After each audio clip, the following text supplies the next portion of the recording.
But then you get used to it. But yes, honey. And what tripped me out about the river in Augusta, right, is that these river houses behind me are brand new. Like they look like they were built in the 2000s something, like 2010s and something. And I was like, wait a minute. Every time I've ever been on a big river like this, where they've even, decked it out to have a river walk. It's the river walk. Sorry, y'all. The houses are like 18th century, 19th century or 20th century style type of homes, and gorgeous and big. But these were not in. No, these were new. So yes, that's me in my little dress. I just love that dress. So my bra that I have on in this thing is from Cacique, and I really don't like it. I don't like how it's got them spread out to the side and stuff. I'm about to get me something else, but this is the only one that'll hold them. Is that Cacique? I'm about to get me something. I'm gonna have to take that in there and say I don't want this cut. Get me another cut strapless bra. So I got this dress last year when I was skinny and still could put it on yesterday. I was like, come on, bench. Come on, bench. Come on, bench. Cause still could put it on, cause baby, I'm just 8 pounds from being back big. Back being the big as I was in 2020. And I'm not talking about no COVID big. I'm talking about the big I was in from 2018, 2020. Okay. I'm talking about the size of 18. Now I can still wear these 14s. For some reason, I'm weird like that. But I can wear these 16s too. Okay. And this dress is a large. Baby, get into it. Hallelujah. Okay. And baby, I can't go no further. I stepped on the scale today. I'm 210. Oh no. Oh no. Oh no. Summer 2020, I was 220. Nah. What? No. But anyway, I need me a new bra. I don't like this. But anyway, I like the dress. I think I look good in the picture, and I just want to share it with you. Oh, and this okay, so I have a thing. I'm not gonna call it a fetish, but I have a thing about little pocketbooks. So every day I usually wear one of two of my backpack purses because I cannot wear regular purses anymore. Much as I used to love my TJ Maxx purses, honey. Okay, I cannot wear them on my shoulder no more because it got me like a bag lady and dragging one foot and dragging the other foot and my back hurting and so I switched about 2 years ago to backpack purses, right? Um and the backpack purse has helped me with my back and my stature a lot better and getting around better and stuff like that. But I still love for these beautiful occasions or after fives and stuff to have me bags that are different with a different either like look to the pattern or to the cloth and to the fabric that it's made out of or something different about it, right? So this is one from TJ Maxx. You can get at TJ Maxx right now. They got all different shapes and stuff like that up there. I wish I had a close-up picture of the bag. Where's the bag at right now? Oh, okay. Let me see if I can take a picture real quick. I know this is a break. This is a break. Hold on one second. Hold on. Where is the...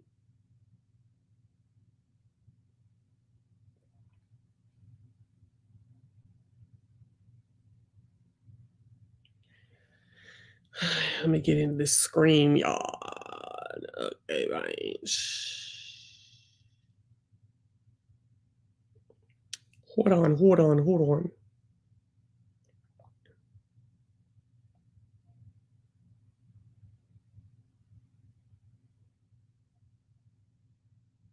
Oh my gosh, somebody else told me that I look like a postcard. Niecy did when I posted on Instagram. Oh, that's sweet.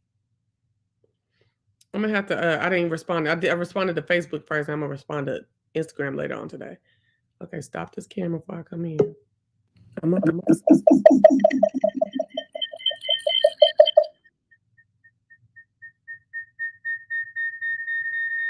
Uh-uh. Hold on, y'all.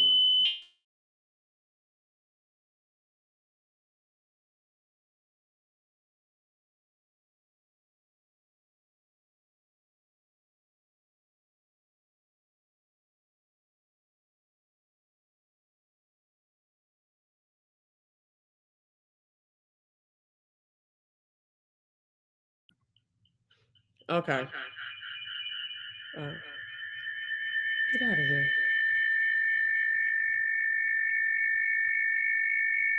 I'm sorry, y'all. I'm coming. How do I get out?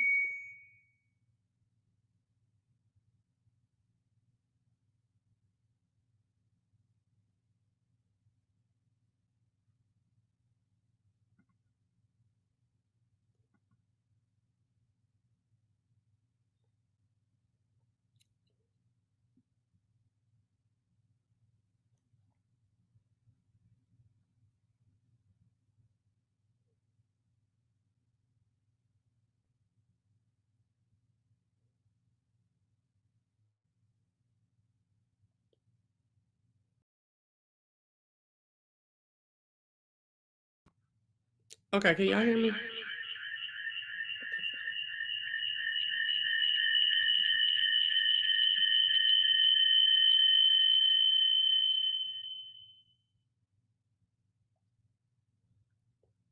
Ooh, thank you. Finally, it's gone. Can y'all hear me now? Okay.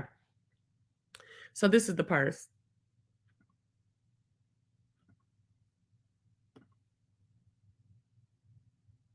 I love it.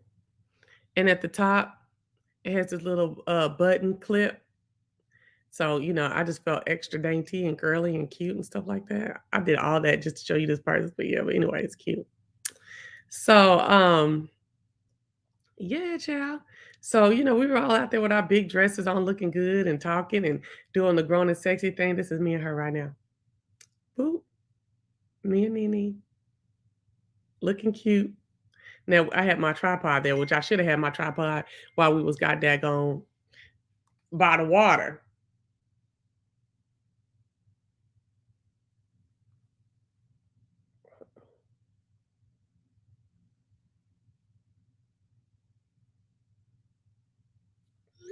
But yeah, we look good, girl. We was having a good time. Girl, now I'ma wait for the next time she comes on because she just told me she's at work. The next time she comes on so we can talk about that picture and a comment that she made, which was so funny to me. Okay. And so then, okay, so we drove around. We went into the South Carolina because once you cross the river, you in South Carolina, and we went and looked at some of the old colonial homes and stuff like that and things like that. And then we departed for the day, and she left. It was her dad's birthday, so and she left, and I stayed around, girl, with my goofy butt, okay, because I wanted to go look at some more of the homes, some more of the areas and stuff like that, and couldn't find nowhere to get me a little cute little drink or whatever. I go to Cheddar's, girl. Let me tell you something. I really did not appreciate the service at Augusta's Cheddar's off of Walton Way. Okay. Um, I walk up in there. It's a lot of black folks in there. They got folks waiting outside for 45 minutes and stuff like that. Just crazy, but all these empty things. And I go up in there, I sit at the bar because see, I don't wait on no tables, okay, especially when it's just by me. And I go to the bar and I'm looking at the drinks. I'm like, oh yeah, $6. Okay. Little margarita for $6. Girl, them boys don't know how to make no damn drinks up in there. I asked them could they make my stuff without sweet and sour. He didn't know what to do. I don't like sweet and sour. I don't even like no margarita that got sweet and sour in it. That's a waste of tequila to me. That's that you don't know nothing about making you don't know nothing about liquor, you don't know nothing about making no drink, a cocktail. Girl, he was the way he was putting the stuff in, you could tell they had taught them their like 10 little drinks, and that's all he knew how to do. Okay. And he only knew how to like do it the way that they taught him. And then he started like when I was like, well, I don't want it to be so sour mix or whatever. Girl, they were like, he was sitting there like just throwing a little bit here, a little bit in, then pick up another bottle that he already put some in, threw a little bit back in there. I was like, you are waggity wag. Now he was so sweet to me at first. But then when I ordered my spinach dip, first of all, I don't want no sour cream. Okay. Uh 25th of all, I need you to ask them to put some extra cheese on the top and bacon on the top because honestly, y'all's spinach dip is a little too runny for me, and I like to have some baked cheese on the top. He was like, they're gonna tell you. He was just shaking his head because I had ran him in the ground about them margaritas he made that was bunk and whack. And so when I started telling him what I wanted, hey Mika, when I started telling him what I wanted in my spinach dip, can you believe that this boy was like shaking his head? I said, "What you shaking your head about?" He was like, "They gonna tell you you got a stove at home." I was just sweet because I felt all pretty and cute yesterday. So I came in there talking sweet, even when I was trying to direct him through the margaritas, right? And I said, now see, you finna make me talk different, okay? Cause bitch, I wish they would. I said, tell them to do it. I said, I want you to go in there and tell them to say it, and I'm gonna turn this whole motherfucker out. I wish somebody would have came and told me to. You know what I'm saying? Girl, you wanna know who made sure I had my stuff? Now I said when he brought it out the way I told him to bring it out, he was like, I said, see, they did it. He was like, no, I did it. I said, well, however way it came, thank you. Whoever. Like, girl, what? So I left there highly disappointed and left and started coming home. And I had seen Mimi had texted me. And so I called Mimi and we had a wonderful talk for like an hour. A good little ride, girl. A good little ride talk. And we just had a good talk. And I learned more about her. And you know, it was just a good day to learn about my moderators, in which I learned about my moderators. Okay, that's really what I was saying. Like, okay. Uh, and I was like, okay, and we talked about possibly getting together. Um, I'm going to a certain county. I'm trying not to be so disclosed. I don't want to disclose hers where she's at and any particulars too much. But I have to go somewhere in her state this summer, and so we're gonna try to meet up. Okay. Yeah, they need some courtesy training. And so, long story short, I had a good day. For this summer, I'm chasing waterfalls. Uh, Cemented chasing waterfalls. Okay. There are immense amount of waterfalls in my state. Okay. And I'm going. So I found another one on TikTok the other day. And I'm getting together a group, men and women to go to the waterfalls. This one has sliding rocks where you'll slide and drop into the water under the waterfall. Girl, boo, I'm fixing to kick it. Okay. This summer.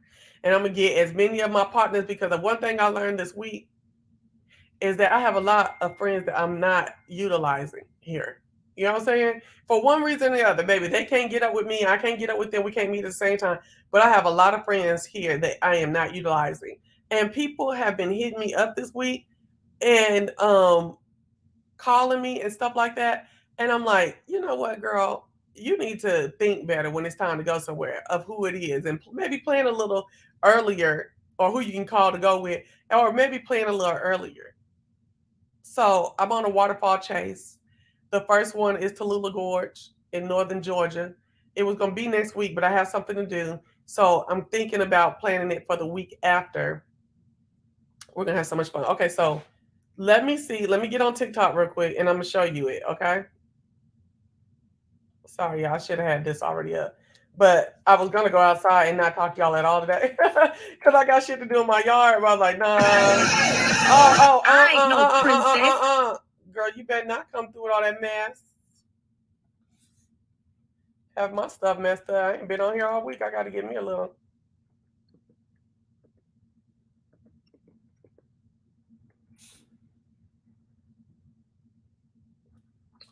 Give me a little change. Not no accounts. Oh Lord, no, we're not going. We're not doing that. Let me look this lady up who did it. Okay, hold on. We're not gonna go into to that account, Puka. We ain't. We ain't. We ain't.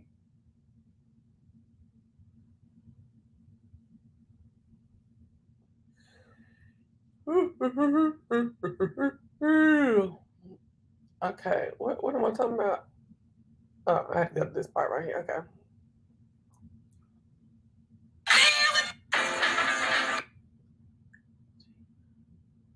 Okay.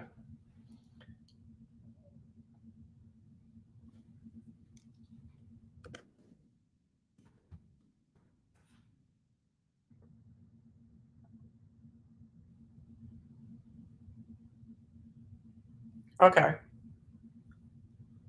Let's get it. We're gonna share. What's for Sunday dinner? I woke up thinking that because girl, when I saw how much I weighed, I was like, baby, what can I cook? I don't know. Everything got to be defrosted, but so I need to get up and defrost them. Hey, positivity. Uh, so this is the waterfall I'm going to.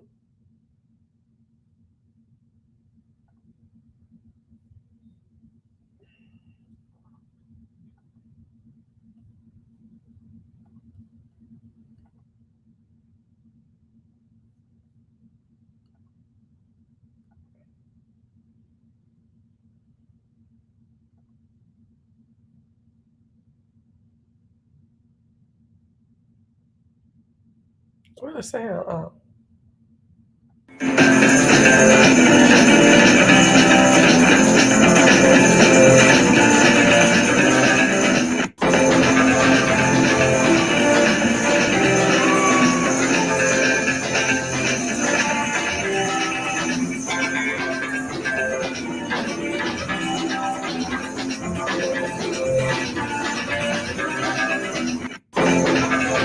Yes, ma'am.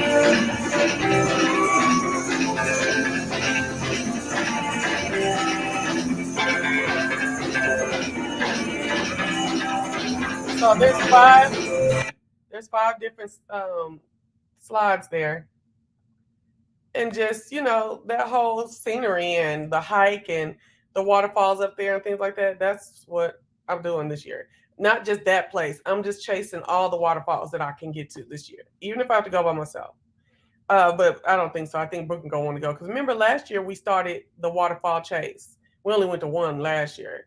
Um, oh, we only went to one last year, but girl, it was so pretty. It was so fun, and they had like a little watering hole where people was actually like, swimming and having fun, and off to the side eating. They just made a day of it. I'm just into it. I'm a very adventurous person. I always have been. I sat around and worked a lot the last 3 years of Brooklyn's high school experience, and now I'm about to have fun. Ooh, girl. And I gotta lose some weight because I'm bigger than that. Yeah, because that was September last year. Oh yeah, I was still little. Ooh. So, anyways, girl. So, hey, positivity, girl. We just, this is just me talking about anything on Sunday Soliloquy. Shit, that's really any video, but just, mostly me just talking about what happened during the week. So, y'all, this is one of the craziest weeks not craziest, one of the lowest weeks that I've had this week. I just was not here for it. So, Friday, not this last Friday, but Friday before last, I had a B12 shot. That didn't do shit. I am suffering from extreme exhaustion after this hysterectomy. I'm talking about, look it up. It is a known side effect, okay? I'm talking about I'll wake up and in 45 minutes I'm exhausted. I'm like exhausted, like sleepy. Um, I'll get up on that computer and get to talk to folks on the phone. All that mess. Oh, okay, cool. Um, and I'm just like, oh my gosh, I'm having to get up and walk around, get out in this beautiful sunlight. This summer is so beautiful this year. The sky and everything. And I'm just like, oh my gosh, the B12 shot worked for 30 minutes. And that was so I'm about to go get me some B12 liquid because he told me that, the doctor. Take the liquid and, get acclimated to taking it. And you should see more of a boost. But girl, I'm gonna tell you something else. My mom has been telling me for years because I go up and down in mood, little depressions and stuff like that. She'd want me to get on Wellbutrin. Y'all been on Wellbutrin? Hey, rich bitch, look at these folks with these new names and stuff. I ain't never seen, but you're welcome over here. Um, I've been not trying to get on Wellbutrin, but I've been talking to several friends who said that not only did it help with their mood, they dropped a gang of weight while they was on it, and that's what my mama said that. I was like, oh, look, look, look! Now you're putting another spin on it. Okay. Well, I did get prescribed Wegovy. I don't know if y'all heard of Wegovy, right? Wegovy is a weight loss hormone. I didn't get it because to me it's still kind of new. I didn't feel the prescription. To me, it's still kind of new, and I'm kind of my mama made me scared of it. I wasn't scared of it until I sent it to my mom. She's like, "Girl, I'm looking at this article you sent. Look at all this shit they talking about. It could happen." No, I just got my anemia back up. Okay, I'm thinking if I go from a 5 to a 12.3, why am I still exhausted? But so yes, so that's what he told me to get some vitamin D. Now I could get on my liquid iron. I ain't been told about no magnesium and vitamin C. Do you have a product that is good, like a brand and a product that's good, and that I don't have to go behind it with no orange juice or this, that, and that for absorption? But if I do have to, I'll do it. But do you have a good product? And see, this is the thing. I don't want to be relegated. I want them to relegate my body and my blood and stuff. I ain't trying to be relegated to all these pills. I'm already relegated to these damn high blood pressure pills. I gotta take them every day. Deficient in D.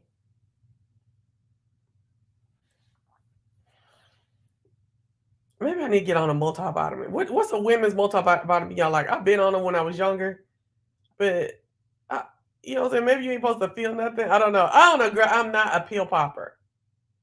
I'm not a pill popper.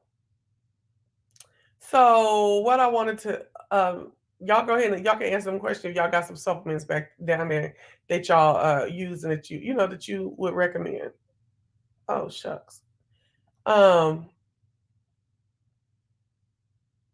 so I'm hopefully, this exhaustion and when you're exhausted, you don't want to do nothing sometimes. Like you want to do something, like your mind is telling you to do something, but your body is just like a heavy weight. It's crazy. And it's the summertime. I was waiting for the summertime. I was like, oh, I'm finna be bright and airy and all this stuff like that. Um, and it didn't happen yet. It hasn't happened yet in the summer. It is just the beginning of June, but still, come on, that's June 11 or something.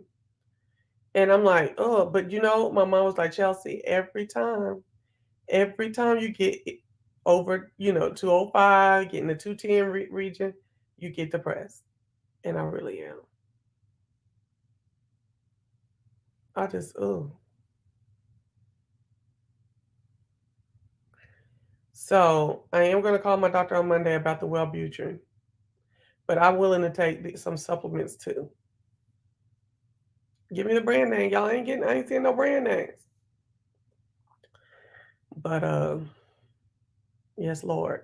So also sometime today, after I come out the yard and stuff, I gotta order my bike. I decided to get a bike. I love the bike ride. It's like a wanderer's. It satisfies my wanderer spirit, more so than driving in my car, especially with these gas prices now. Okay, um, I'm gonna have a good time. I can feel the air, smell the environment, uh, reach out and touch the environment more so than I can in a car. So I'm really excited about getting me a bicycle. It's gonna be popping.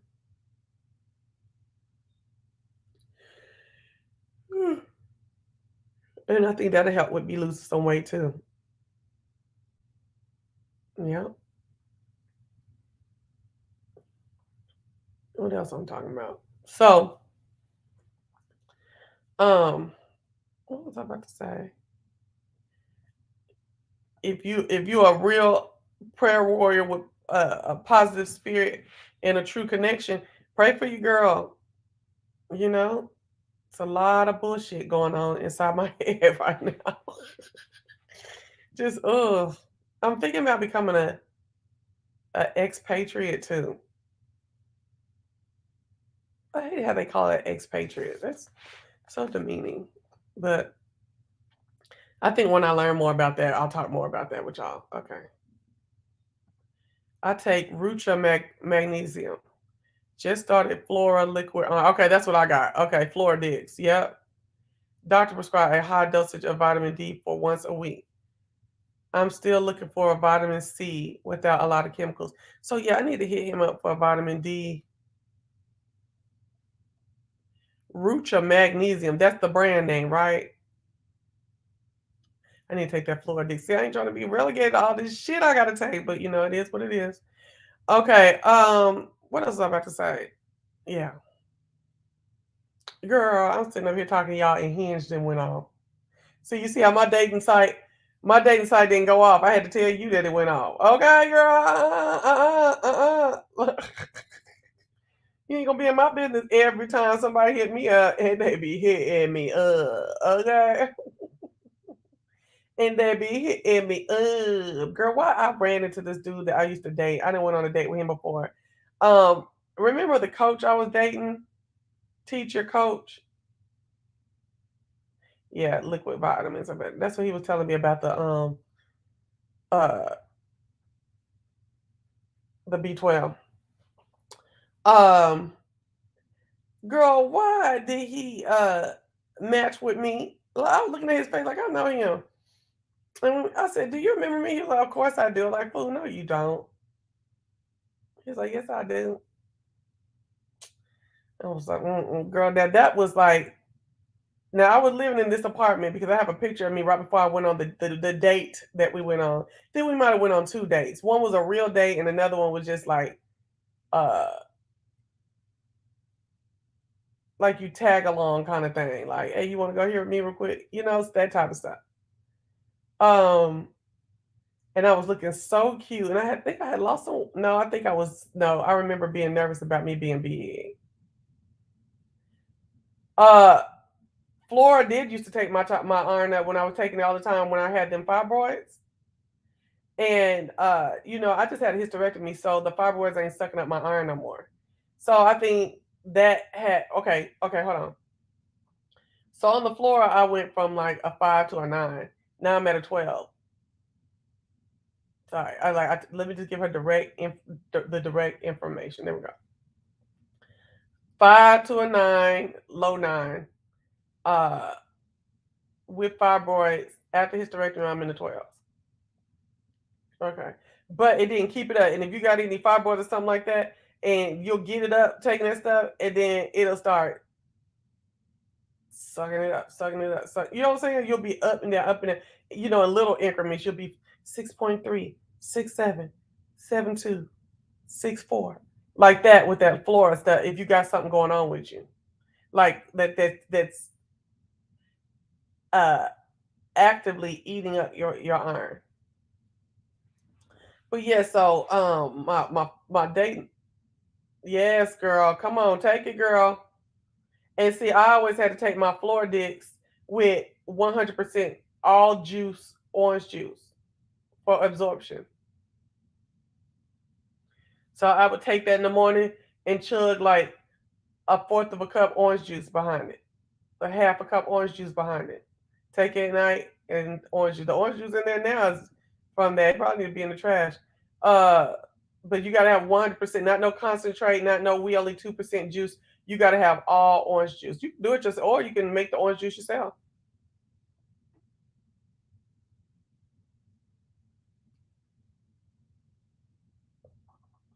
So, anyways, so yeah, he was talking about he remembered me and all this. I'm like, child, bye. We had a little bit of conversation, but I don't know if I really want to talk to nobody I used to talk to before. I can't even tell you. Like, I think we just dropped off. I can't say he did anything. I think we just kind of dropped off.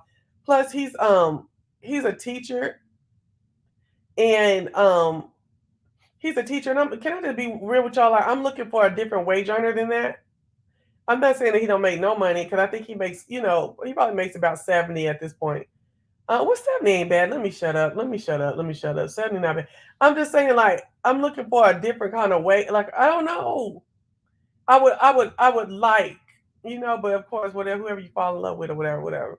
But I remember another thing that used to get on my nerves. He has a daughter who's in high school, right?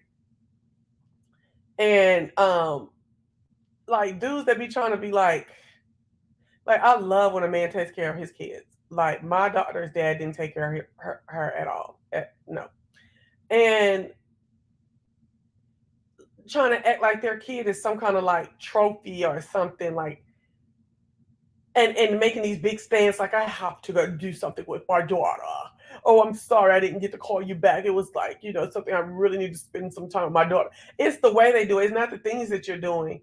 It's the way. It's a certain attitude about it that I just don't like. I don't like that type of shit. Like, bitch, I'm not going to give you no extra kudos or nothing because you're doing what you're supposed to do as a father. I'm not, you're not gonna be dissing me to go do nothing with your daughter. I don't give a fuck. Hey, we just met last week. If you made a plan with me, unless it's a serious emergency, I'm not trying to hear none of that bullshit. And that's just me. I was a single mom, And when I said I was gonna do something, I did something unless it was a serious emergency I had with my daughter. I always planned out what was gonna take up her time while I was doing this with you, and I'm not accepting anything less. Okay. Oh, and like I said, like rum and coke. Oh, and look, if I meet your ass in person, I'll show you all these dudes I was talking to. I did that with Nene yesterday. I want to see this person and that person, so I was showing her the pictures of them. So, like Roman Coke tried to do when he went up there to Wisconsin to fool with that girl and under the guise that he spent the weekend with his kids. He was with those boys, right? And but the girl was there too with her kids, okay? But the thing about like, oh, I'm not gonna talk to you all weekend. So wait, no, if you don't hear from me all weekend, it's because I'm spending time with my boys, and I don't want to take my attention off them. Bullshit. And that's why we fell out when he got home. Bullshit, nigga. I raised a whole child, my own self. And baby, you can talk on the phone. You can get a quick check in and shit with them children around. And if you don't do it, it's hell to pay. But see, I also knew he was with that woman too, so it was like double hell. A lot of men are like that with their daughters. They shouldn't be canceling plans though. It sounds unhealthy. It sounds like some bullshit. Like you trying to get some kind of extra brownie points or trying to act like you something extra. Now, bro, you doing what you supposed to do. Now you might have some, as a single father trying to do things, you might have some hangups and stuff, and I commend you for getting through those. But other than that, no, indeed. If you tell me, you tell me we're gonna go do this, that, and the other, I don't want to hear nothing about no motherfucking kid. And that's real good. That's real talk. Nope. No. And I remember when I was younger and I was so hung up about having a husband and a daddy for my daughter, that type of stuff would come up and I would lean with it, rock with it a little bit. But girl, 42, I ain't got that to do. 42, the girl grown. She done peeped her daddy a long time ago, like, fuck these niggas.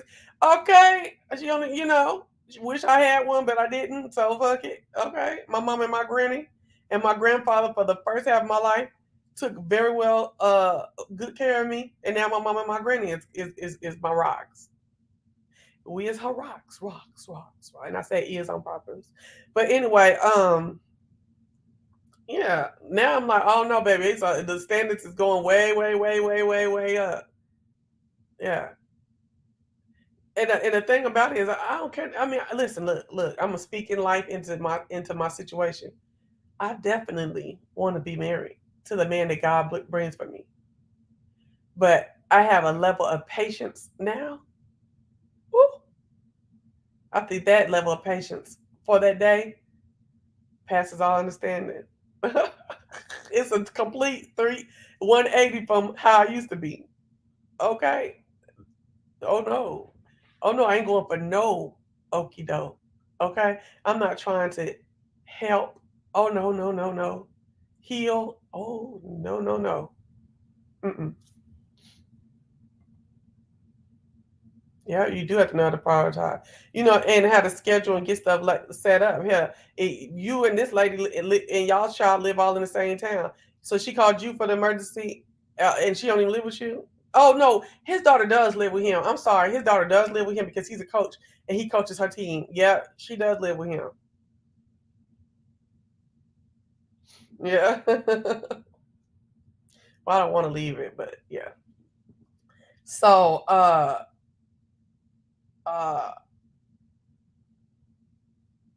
yeah. So the day now, it's all these faces and stuff. I'm looking at them. I'm just like, I see. I don't see nothing that I'm just like, ooh, oh. I see. Wait, hold up. This dude Antonio is cute. I didn't even see him. He at the bottom. What? Oh,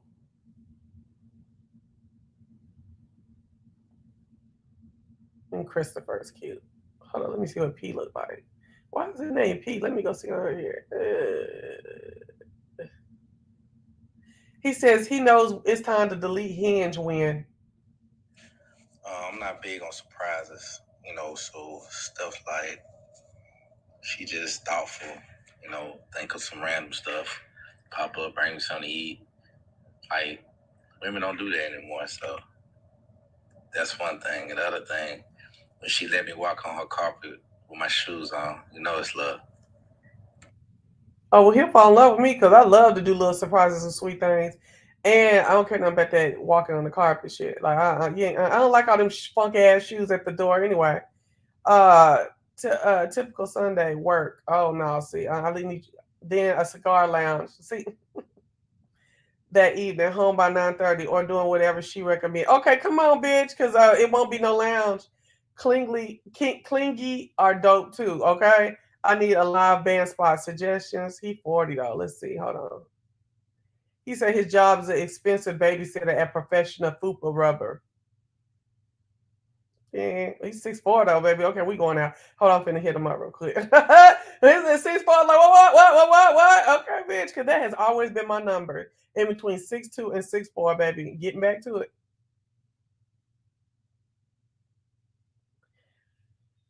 Oh, but these boys be short in Atlanta for real. I mean, over these 10 years that I've been here, June 1st, I have been in Atlanta 10 years. These boys be short. The ones that's still out here dating. Oh, he kind of corny looking a little bit. Well, he look good right here. He look like not like a Nas little brother right here, and then he looked way like somebody completely different right here. But then, if you look at the first picture, you could tell he both of them. Or it'd just be different angles. I don't think he catfishing. He said, "I go crazy for pasta." Oh no, see, and he thin. So you got to watch from these fools to be trying to feed you. You be a thick woman, big woman, and get with these little men, and they like to feed you and get you all extra big, and then leave you, and now you're out here in the street fat. Okay, pasta. I think clingy women. Oh, hold on, wait. What did he say? Oh, he what? Why he keep saying clingy women? I go crazy. He wants somebody to suck him. Not suck him like that, but like suck up under him and stuff. I go crazy for pasta. I think clingy women are dope too. Sarcastic, funny women. I think I'm about to give up on dating and become a professional plus one, Mr. Tagalong. Girl, he need to go to the waterfall with me. Just tag along. Now he look cute again in this picture. I'm convinced that Kevin Samuels faked his death to get away from all the women he pissed off. He went to Cuba with Pac. Go, LOL. I need them to start taking pictures inside their house, because I'm judgmental like that. So he lives in some kind of like 4-level high rise because he's looking outside this door right here, and I see that some little 4-level something. I don't know where this is. Look like a gentrified neighborhood. Let me tell you why. Because behind him is an older building, and on the other side of the older building, next to the older building, is one that's brand new. Okay, so it might have to be going to the hood to hang out. Where is this nigga living? I'm looking at another picture. Okay, but no, I don't do no lounging. I don't feel like going to no lounge, bro. I would love a long distance relationship. I like my space, girl. I like to lay up in my man face every night. Mm-mm.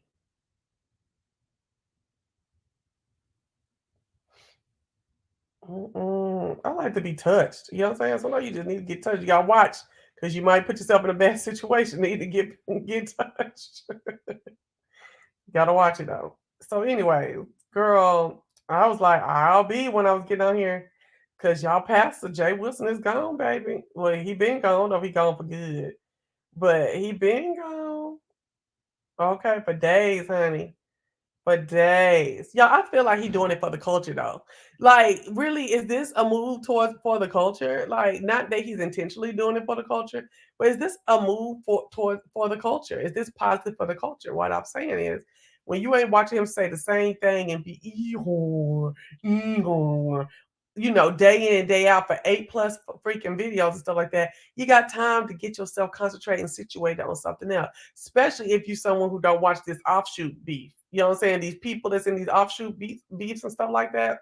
If you ain't into that, girl, you start expanding. Y'all see my community wall this week? You start expanding and looking at other things and like getting interested in this and learning about this and that. I said, oh, look at Jay Wilson doing it for the culture. Oh, well, you one of the people who said, well, I just need some kind of beef, so I'm over here looking at this Tommy Sotomayor mess. Not me, baby. I was like, child, that. Nope. I said, this. Look at Jay Wilson doing it for the people. Look at him and his community outreach. That's what I'm thinking. His social responsibility as a content creator. What y'all think? What y'all think? I'm here for it.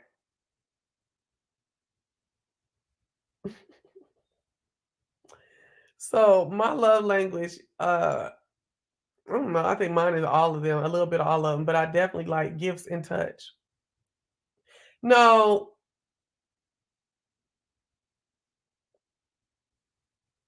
gifts and affirmations, then touch. Nah, I don't know. I think affirmations and touch are running neck and neck.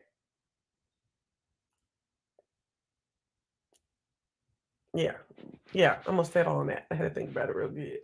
I'm gonna settle on that. Girl, I went and got my toes done the other day. And girl, they was like, oh yeah, you should get gel on your toes. Like I don't know that. You should get gel on your toes because it stays longer.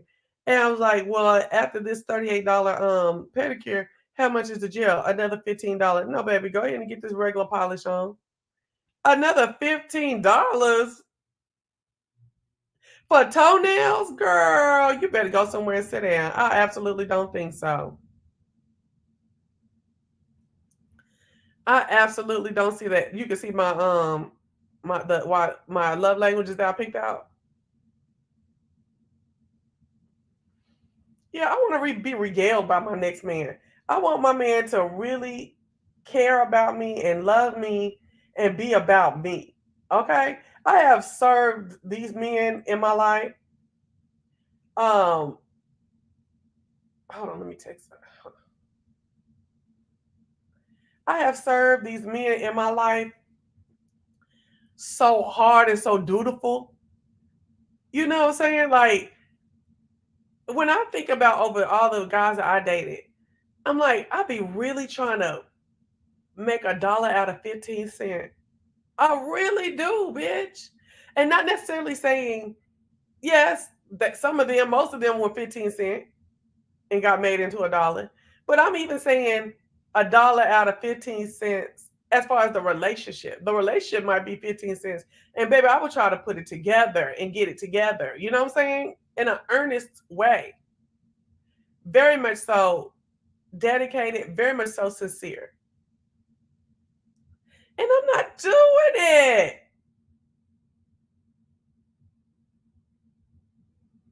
I am not doing it. No, no.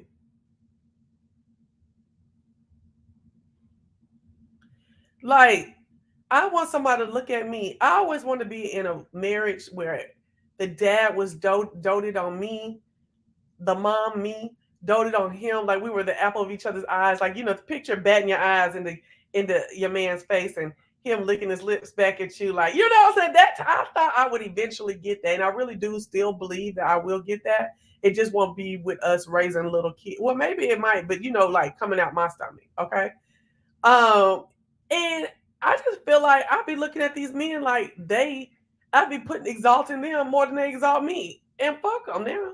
Fuck them from there back then, and fuck anybody else trying to do it. It ain't going down. You know what I'm saying? So, treating them all kingly, and I'm all, I'm getting treated, not queenly. I'll say that because it was different levels of bullshit that I feel like I know I've gone through with these different folks. And the only one that I felt like looked at me like that was Soldier Boy. And we've known each other since we were like 15, went together twice, engaged once. He just was like, like he would get my butt when I was wrong, but I was his woman. I was his woman. Woman. Like it was just he got a kick out of me. That's what I'm looking for again. Okay. He got a kick out of me. He had fun with me. He loved me. He would anybody else looking psycho, he'd be like, what's your problem? That girl is this, whatever. You know what I'm saying? Like the sun rose and set on me. And y'all, it did on him too for me. And I want it back. I want that again. I want that again. I have not had that since. I had it before with someone else. Um, but he was almost a little bit too weak behind me. It was too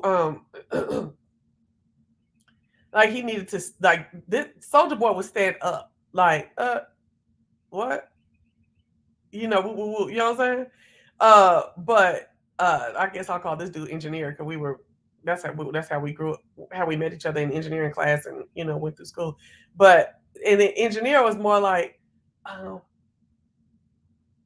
never like an original like real tight idea, you know what I'm saying, for himself. And I was like, yeah. And even when I was younger, I was like, I thought it was okay, but now that I'm looking back as I was growing, I was like, nah, nah, nah, nah, nah. But I know where that stems from with him too. But anyway, um, but anyways, long story short, I definitely feel as though that's all that's what I want. That's what I pray for, and that's all I gonna accept. It's like it's that type of treatment. All this heavy critique and try to slick berate and oh no, bitch, get your fuck ass on. You know what I'm saying? Mm-mm. Okay, so let's look at what Learning Daily says. She says she paid $70 for a deluxe pedi, massage, scrubs, paraffin, and gel. So I had mine was $38. Um, it was a deluxe. It was called the deluxe, but let me tell you what they did. So they did all the cuticle work.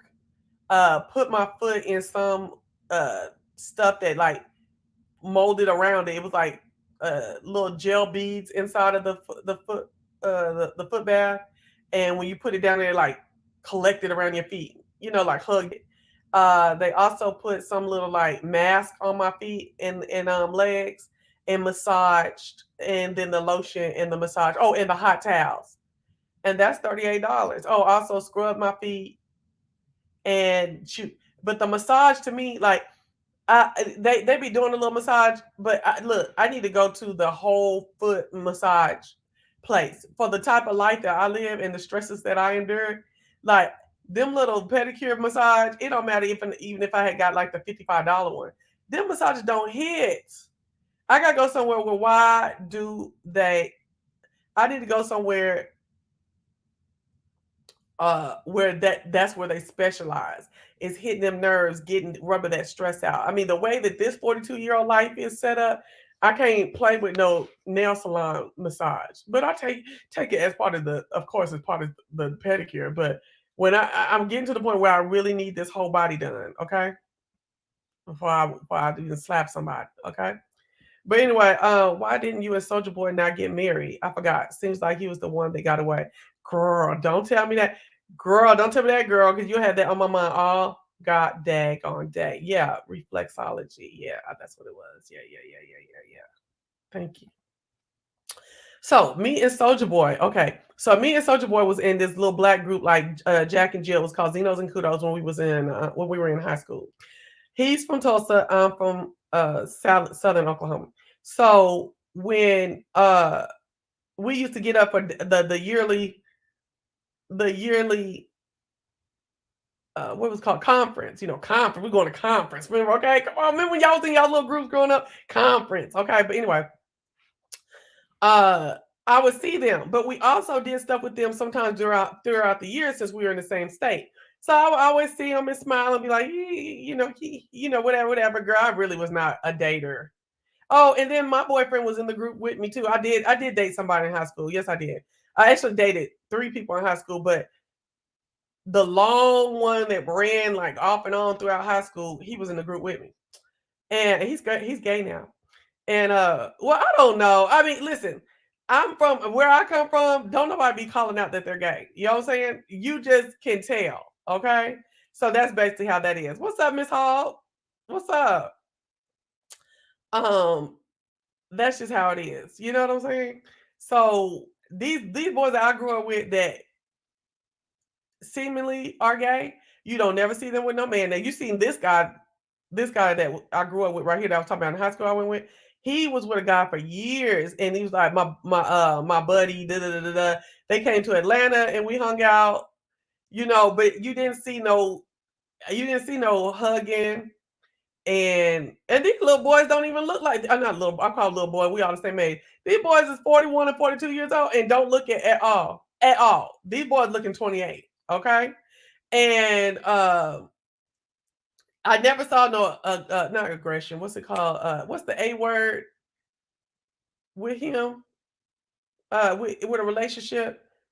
PDA, public display of affection. No affection stuff, nothing like that. Ever. Not even in the on social media. Some of the other guys that we think are gay that we grew up with, girl, that you don't never see them with no dude ever, ever, ever. Okay. So and they might be like, girl, yes, it might have a little voice and everything, but baby, what you never see, you would never be able to stand in the court of law and say he gay. That I don't, that, and I think it's maybe our age, yeah, because we're going into our mid-40s. I don't know, but and not saying that that's a good thing or a bad thing. I'm just telling you. Yeah, okay. So in high school, I was like,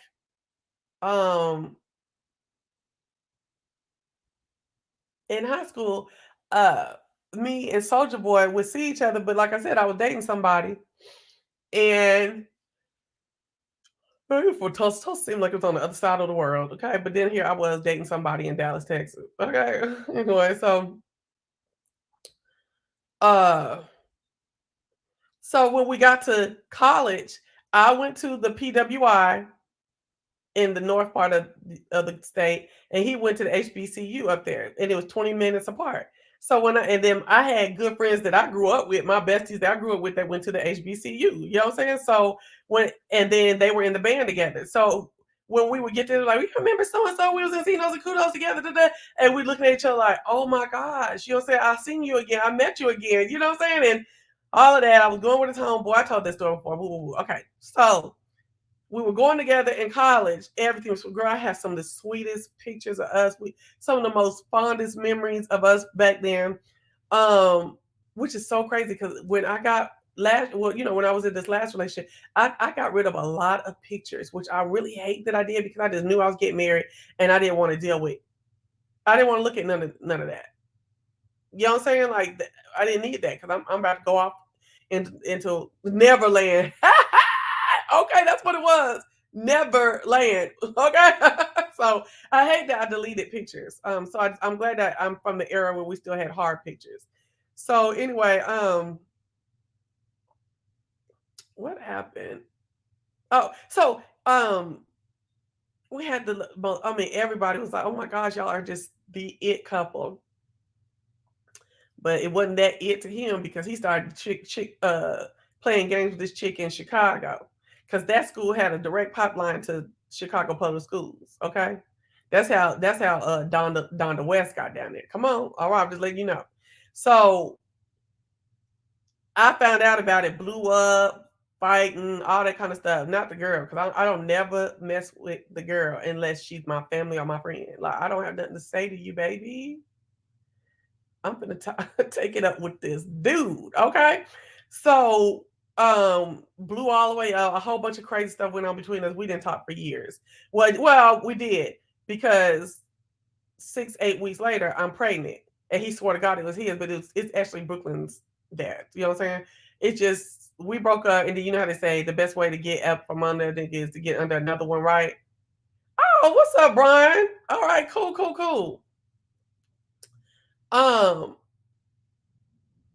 What happened? Oh, say the best way to get over one dude is to get up on another one. Well, I got up on her and had a baby. First time out with the boys. Not first time out. First time having sex with them. Cause we phone dated I met him we went to high school together, Brooklyn's dad. But I met him during Thanksgiving break. We talked all until Christmas break. There was probably like another week in Christmas break, and then we had sex and I had a baby. I got pregnant. Okay. So Soldier Boy for years thought I was just lying, mad at him, and wouldn't let him see his baby, right? But you ain't never come to me about it. He just talked about me like a dog to people who knew me. But I was like, baby, you ain't trying to get this baby. Because if you were, you wouldn't be talking about it with other folks. Baby, it's a thing called DHS. Okay? That you could go put in my life to get some control of your child. Okay, baby. Well, not necessarily the custody, but you could have established paternity. But see, you weren't gonna go to DHS because there was this so-called thing called CSE, Child Support Enforcement. So don't try to do me amongst our peers. You know what I'm saying? Okay, because baby, if you was really concerned, you'd have made tracks, but you didn't. Okay. So while you doing that, I'm over here still by myself. That nigga ain't got no money. Her daddy ain't got no money and no inclination to be no dad. And while you might have a small inclination to be a dad, you ain't got no money either. So, girl, I'm finna do it by myself until somebody else comes because y'all ain't about nothing. Okay. But I never told him that was his baby. Ever. Because I knew it wasn't. Okay. When the lady did my HCG, I think, is that what it's called? Or whatever it is in the blood. When I did mine, she said, I ain't never seen nobody 2 weeks pregnant. I just told this story last night. I ain't never seen nobody 2 weeks pregnant. Hey, Purple Passion. I said, well, that's the last time I had sex was 2 weeks ago. Girl, I was crying. I was telling you, I was sick in the land. Ooh, I was sick in the land. Okay, but anyway, so for years, she trying to keep that baby from me. She trying to keep that baby from me. All that bullshit. So we ended up getting back in contact with each other because he wrote me this letter, and I remember the title. He emailed me, and I remember the title. The title was Some Nerve. Either you got some nerve or some nerve. I think it was just some nerve. And baby, in that email, and I had it for years. I just lost it like in the last 3 years. That boy went to the window, to the wall on me about this girl, about our relationship. Yes, he cheated, but I didn't have to roll off on him and some other shit that he claims I did that I didn't do, but I'm not getting into that right now. That fucked his life up, whatever, right? All this shit, girl. When I tell you, because he said, uh, he would email me every Father's Day and just check in and say, Chelsea, you ready to tell me? Chelsea, you ready to tell me? No, nigga, no. And I think this Father's Day, that Father's Day that year that he wrote the Some Nerve email, I was sick of him doing that and wasn't even trying to go really see on his own as an adult, because we're adults now. Now we're about 26 at this point, right? And I said something, then the email came months later, Some Nerve, okay? Something like that. Anyway, so he goes off on me. So we start going back and forth. And I was home for the weekend because I was living in Dallas, Texas at the time. And I was like, do you want to meet up? And I'll just come to Oklahoma City to meet you. And we can just meet each other and whatever, not whatever like that. Let me stop saying that because you know how YouTube is. We can meet up. We haven't seen each other in years and whatnot. He's like, well, you bringing the baby? And I was like, okay. I can. I don't know why you want to meet this other man's baby, but okay. So I go up there and he stands me up. I was like, oh hell no, baby. No, you ain't got to worry about me, cuz, right? And I got my baby too, but I didn't tell her who we were going to see. It would just been me going to a friend's house. And because she's like she's 5, yeah, at the time. So, or 5 or 6. 5 or 6, something like that. And so what happens is I go home. He calls me on my way when I'm going back home to my mom and dad's house. He was like, nah, I had something going on, but I was also a little nervous and I'm still mad at you. I don't know if I can meet you. I said, baby, you ain't got to worry about me. You ain't got to worry about me. Okay? Because I don't like that type of shit. It's embarrassing. I don't appreciate it. A couple months go by. I'm still, I lived in Dallas at the time. He was like, next time you come home, you go home, we're going to really meet. I said, So I called him one day. I said, I'm coming, I'm going home. I'm not saying nothing about meeting, but if you're serious this time, you need to say something. So he's like, I'm saying something. I do want to see you. You know, we've been talking decently the last couple months, and woo. I was like, mm-hmm. So we supposed to meet in Oklahoma City. So while I'm driving, I'm getting to Oklahoma City. I said, well, I'm in Oklahoma City. Where you want to meet at, whatever. He was like, I ain't gonna be able to go to Oklahoma City. Can you just come up here to Guthrie? Which that ain't that much longer. It's not that much longer, right? And I was so pissed. He said, I'll make it worth your while when you here, right? When you get here. I was like, what that mean, right? So I went to Guthrie. Oh my gosh, to see that boy when I got there was so, I mean, my heart dropped. Cause I've always been in love with him even since we broke up. I still loved him. I think I was good in like 40 before I felt like that was kind of gone a little, gone. He's been married for years too now. But it took a long time because that is my dog to this day. Like we don't fuck around right now because he's married, but we always had this pact, and I don't know what y'all feel, but I don't give a damn. We had this pact before he got married, is that if we ever found each other single, we would get married. Single at the same time. We would get married. He reinforced that after he got married too. So I was like, oh, okay, cool. It ain't nothing I was hanging my hat on. Ain't nothing what I was waiting on them to get divorced. Hell, I was more relationships and going on about my business, getting engaged another time. Okay. So, I went on about my business, but I've always been maintained being single. He's been married for years. So anyways, so I get up there to Guthrie and baby, it was just crazy. Like me and him just thought we kind of like teared up too, like, oh my gosh, cause we were just, I don't know. Maybe he is the one that got away. I don't know.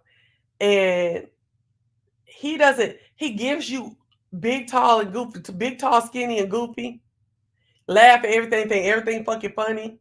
But he's very he has a sense of nature too. He's 6'4".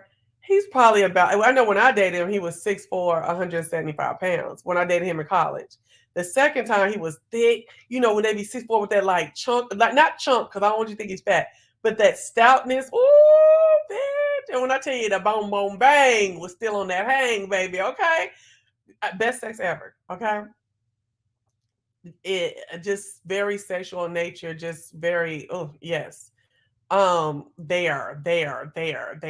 Okay, big things popping. Okay, but I'll be wondering if I'm thinking big things be popping on dudes, and because I don't have a lot of sexual like partners, is it really big things? I mean, I've seen some big things like that grilled stuffed burrito one that I seen.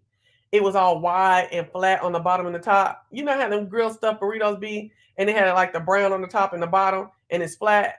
Yeah, that's how that one was. It was weird. I'm like, ooh, it was even, ugh. I don't know. It was a lot. It was a lot to handle too. But this is not Soldier, but it's somebody else. You know how I get off. But anyway, uh, girl, it was everything when I went to Guthrie. And this is the thing. What was so funny is he know how much I like the fellatio, right? But I was on my period. He was like, so I know y'all like, what? Wait a minute. I was like, so, because I'm telling you, even, I mean, I've had enough sex, but I'm not that type of person where I just be knowing what to do on everything. And I really recently found out that I really need to get to like get my movements together a little bit more because I think I'm stiffening up. Okay. Okay. I'm stiffening up, getting a little tired quicker, right? So, um, I was like, well, how are you gonna do that? Are y'all still there? Because this chat is dead. And I'm talking about some good shit. Don't y'all like to hear folks talking about their sex and their booty hole and all this stuff like that? Well, now I'm talking about dingling. Now come on. Y'all know y'all know what I'm talking about. You know how club chat be sitting over there on that pink door. But anyway, listening to all that out the pink door and stuff like that. You had that too. A grilled stuffed burrito you did, girl. Grilled stuffed burrito was not for my anatomy at all.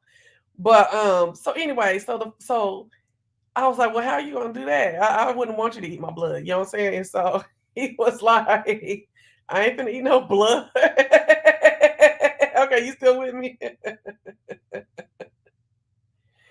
Oh, okay. Oh, I'm still talking. I'm talking about Soldier Boy right now. Okay.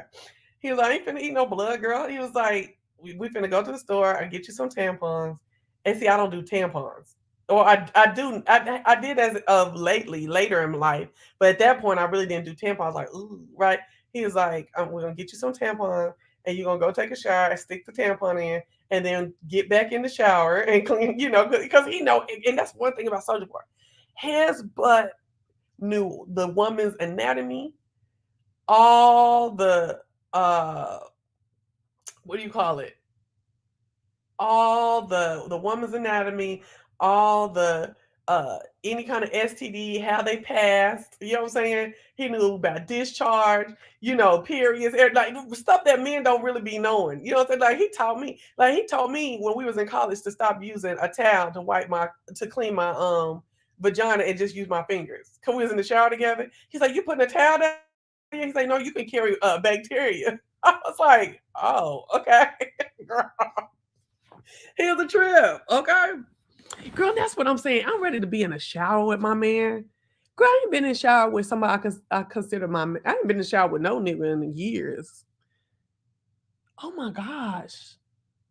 That is so sensual. Especially when when you like his body and he likes yours and it's just under the water and all that. Yes, come on. Girl. Girl, I gotta get me a little bullet list, like a list of bullet things I need to get popping over here. Okay. So anyway, he was like, and hey Bella, uh, he was like, so I went and did that. I got in the shower, came out to put the tampon in, then went back in case anything, came out, whatever. And girl, we got it popping. Now I was a little shamed still, still a little shame, but I was always so comfortable with him that, the shame didn't last long. Girl's like, why did I'm so glad. Dun, dun, dun. Boom, boom, boom. Trouble don't last always. Why did that just come in my mind?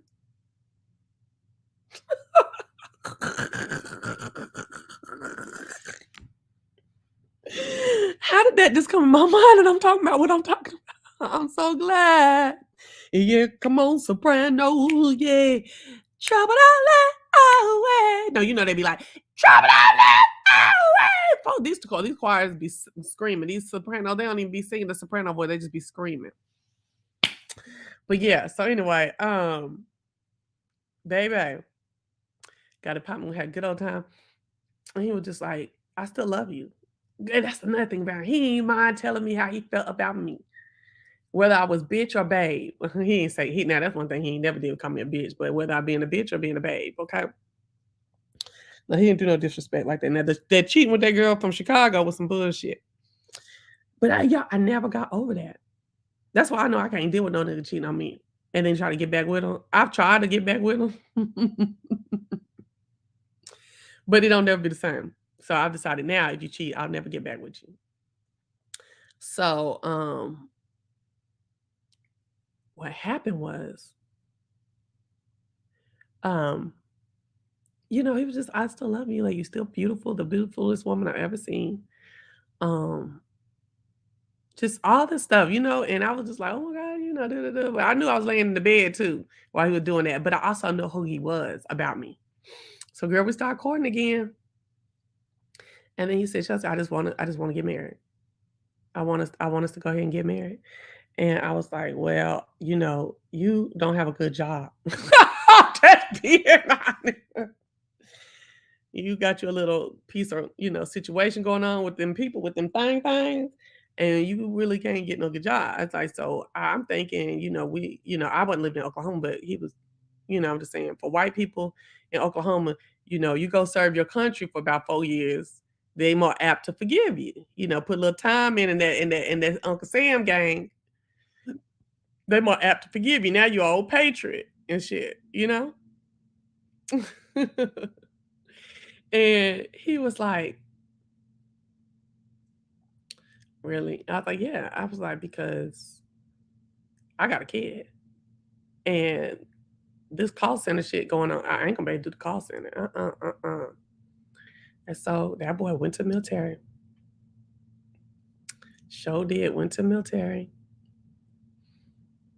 Did the military down in my hometown because I'm from a military base.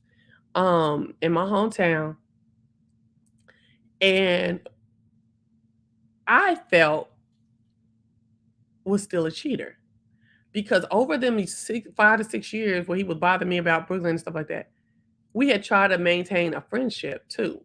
You know what I'm saying? Talking to each other, da da da da. And I was there when he had this one girlfriend he was all in love with, but he still cheated on her.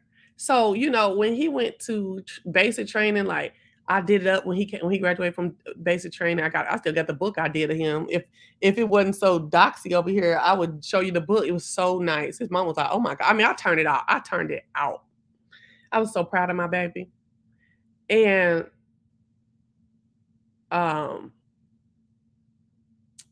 he went to basic and AIT in the same spot, so I could get to him. But I just felt, and then that was when MySpace was out, right? I just kept seeing too many crazy stuff and female stuff on MySpace, and it's kind of like slick movement from him a little bit that I just didn't trust. I went up there one time to visit on a Sunday for AIT, and he was like, the man at the desk was like, when I spoke his name, like who I was there to see, he was like looking crazy. Like it's like he was like, hold on, let me call up there, whatever. But he was taking his time about it. I feel like it was somebody there had been there earlier, and he was trying to see what he should do. You know what I'm saying? And like my homegirl used to go see him too, because like I said, me and her grew up together, but then they ended up going to college together and being good friends. They good friends to this day. And she's my good friend too. This one that I'm talking about is the only light-skinned woman that ain't never did no dirt to me. Period. This ever. I was just talking about this last night too. And I asked her straight up, when you go see him, do it be other females up there? Because at this time I'm living in Dallas. So it's a little thing to get up there, right? But I went faithfully, but still, and she was kind of like, she was like, Chelsea, he love you. Not like that. It would be like, Chelsea, she was basically saying he loves you, and I really don't think that he has anybody of any that he care anything about up there. He got a bunch of female friends and stuff like that. And I was just like, so the nigga be having bitches up there. Period. You know what I'm saying? Like, that's what you didn't just say. That's what I already knew. You know what I'm saying? Okay. And so when I asked him, and I'm telling you that MySpace, I forgot how MySpace worked, but it was something where he got caught up in, where it looked like somebody was visiting. I think maybe the girl, and I could see a comment, was like, I see you soon. So I'm like, how you gonna see him soon, baby? He in AIT. And see, you just were living in Oklahoma City. We from Oklahoma.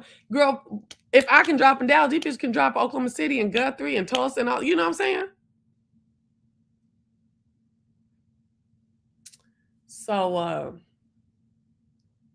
I never fully caught that going on.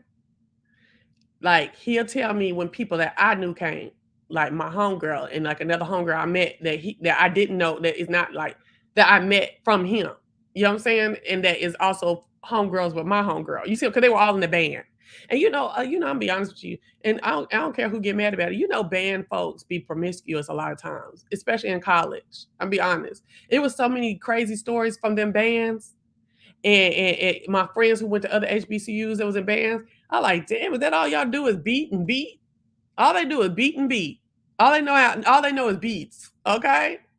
I was like, golly, them bus trips and stuff. Just ooh. Girl. So it was all that coming together, and I just felt some kind of way. In addition to that, I was ready to buy a house in Dallas. And we went to look at a house. The note was going to be $1,100. Now, this is $1,100 in 2006, 2007. I'm going to let y'all know. This would have been my first house. I felt like that was kind of, I could have made it, but I kind of was just scared because, hell, rent back then was still $600, $550, $600, stuff like that, right? $700, $750. And that's for a 2-bedroom, two-bathroom apartment. Okay. So to be talking about another $500, $500 plus the utilities and stuff like that, girl, that was kind of scary, your first home purchase. But he was real scared. And he was like, I don't even want to live down here in Dallas. I want to live up here. And so when I asked him to show me, when I went to Oklahoma and showed me where he wanted to live, I'm like, baby, I grew up in a neighborhood better than this. Now, why would I come back to my hometown after going to get my engineering degree and have my engineering jobs with that engineering pay and come live over here? Because you scared? And I'll remember this forever. And I know this really got to his heart. I told him that he was a country chicken. Girl, my mouth. And he was very disappointed. Very disappointed. I remember we talked on the phone like right before he got married, and he brought that up. Well, I said we got married right before he got married. He was pissed off about that. He still was talking about that. But anyways, so all this was ticking off. Like, I don't know, this might not be my man. Like, we might have longevity and these deep feelings stuff, but this might not be my man. Well, then the brother tells me, now he told me this before he got to AIT when he was in basic, that this girl in Duncanville was saying that she had his baby. So the reason why I didn't trip on him and just drop him then is because the age of the baby was meaning that he had to have sex with this girl way before me, like the year before me, right? Because this whole going to the military and stuff was like a whole like 4-month thing. Like from when I went to Guthrie to going to the military, it was like a 4-month situation. That's how much he was like, I want to be with you. I'm gonna do what you tell me to do so I can be with you. Girl, that's what I'm talking about. You know what I'm saying? And I'm gonna do what you want me to do, except I'm not gonna live in these raggedy ass houses. That's it. But everything else I'm gonna do, and I'm not gonna look off to the side from no bitches coming to see you at AIT. But most everything else I'm gonna do what you told me to do. You know what I'm saying? Because that's how I'm gonna do with my man. You know what I'm saying? So girl, he was and girl, him and Brooklyn was thick as Steve. I don't even want to get in that. That was girl, what was so crazy is that might as well have been her daddy, as tight as they were. But to suit his fancy, I did the paternity test between him and her. And now listen, this girl 5-6 years old. I ain't never told you that's your baby. I told you that I was 2 months pregnant. I'm not 2 months, 2 weeks pregnant on January 5th of the year. Okay. The last time me and you had sex was around my birthday in mid-November. How I'm 2 weeks pregnant. I told you I had a blood test and they said I was 2 weeks. The level of ACG or whatever that is they check in your blood was that of a 2-week-old fetus or whatever they call. I don't think it's called a fetus at that point. But anyway, I forgot what the technical name of it is.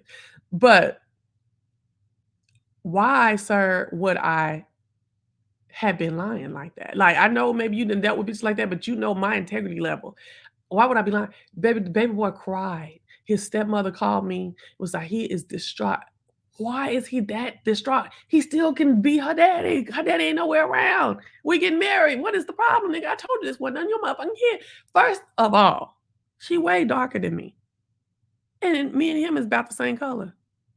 I think he just might be a tad lighter, redder than me, where I have an olive. It's an olive tone to me. Did you see a skin color? I mean, that really don't mean nothing, because his daddy is Brooklyn skin color. But now I showed you a picture of the nigga that is her daddy. I didn't already told you all this stuff. Girl, he still was toe up. That was harsh. I don't know. Sometimes I talk hard. And so he was like, but we kept on with the thing and stuff like that. So it was the country chicken, it was that MySpace shit and who come look at you. And then it was this baby in Duncanville. Because I felt like I was gonna have to deal with a bunch of bullshit. Right? And he was like, I'm gonna come down there. And when he came down to Dallas to see about the paternity test for that baby, after I told him is a paternity test or I'm gone. Okay. And he's one of them that's gonna take care of his kids too. Okay. So they talking on the phone and interrupting my time and stuff. Nah, baby, you need to find out if that's your baby before you keep in conversation and time. Okay. That's how I feel. Okay. So he got his butt on down here to Dallas and was like, that's when we went to look at that house and he was all scared and he slunk down in his seat. Now I was in a Honda Accord, a gray Honda Accord, a silver Honda Accord at the time, a 2002 Honda Accord. This 6'4" thing went so low in that seat when we pulled up that big ass house. Ooh, in Red Rock. Ooh, that house was cold blooded, 5 bedrooms. It was badass lawn, everything. It was gonna be $1,100. Okay, he was scared in the mud. Country chicken, blah blah. Okay, but anyway, so he was like, I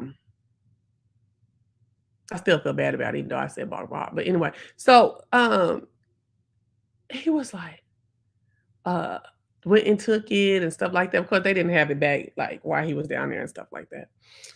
But he was happy that he didn't have a baby with her. Girl, she was a chicken head for real, okay?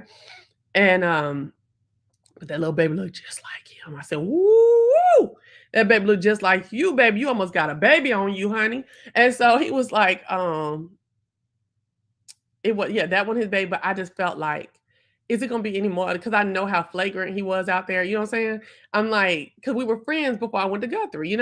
And so I was just, I don't know. I was just like, I don't know. Like I'm having to build him up too much. You know what I'm saying? And this was like, he was like maybe I had already built him up in college.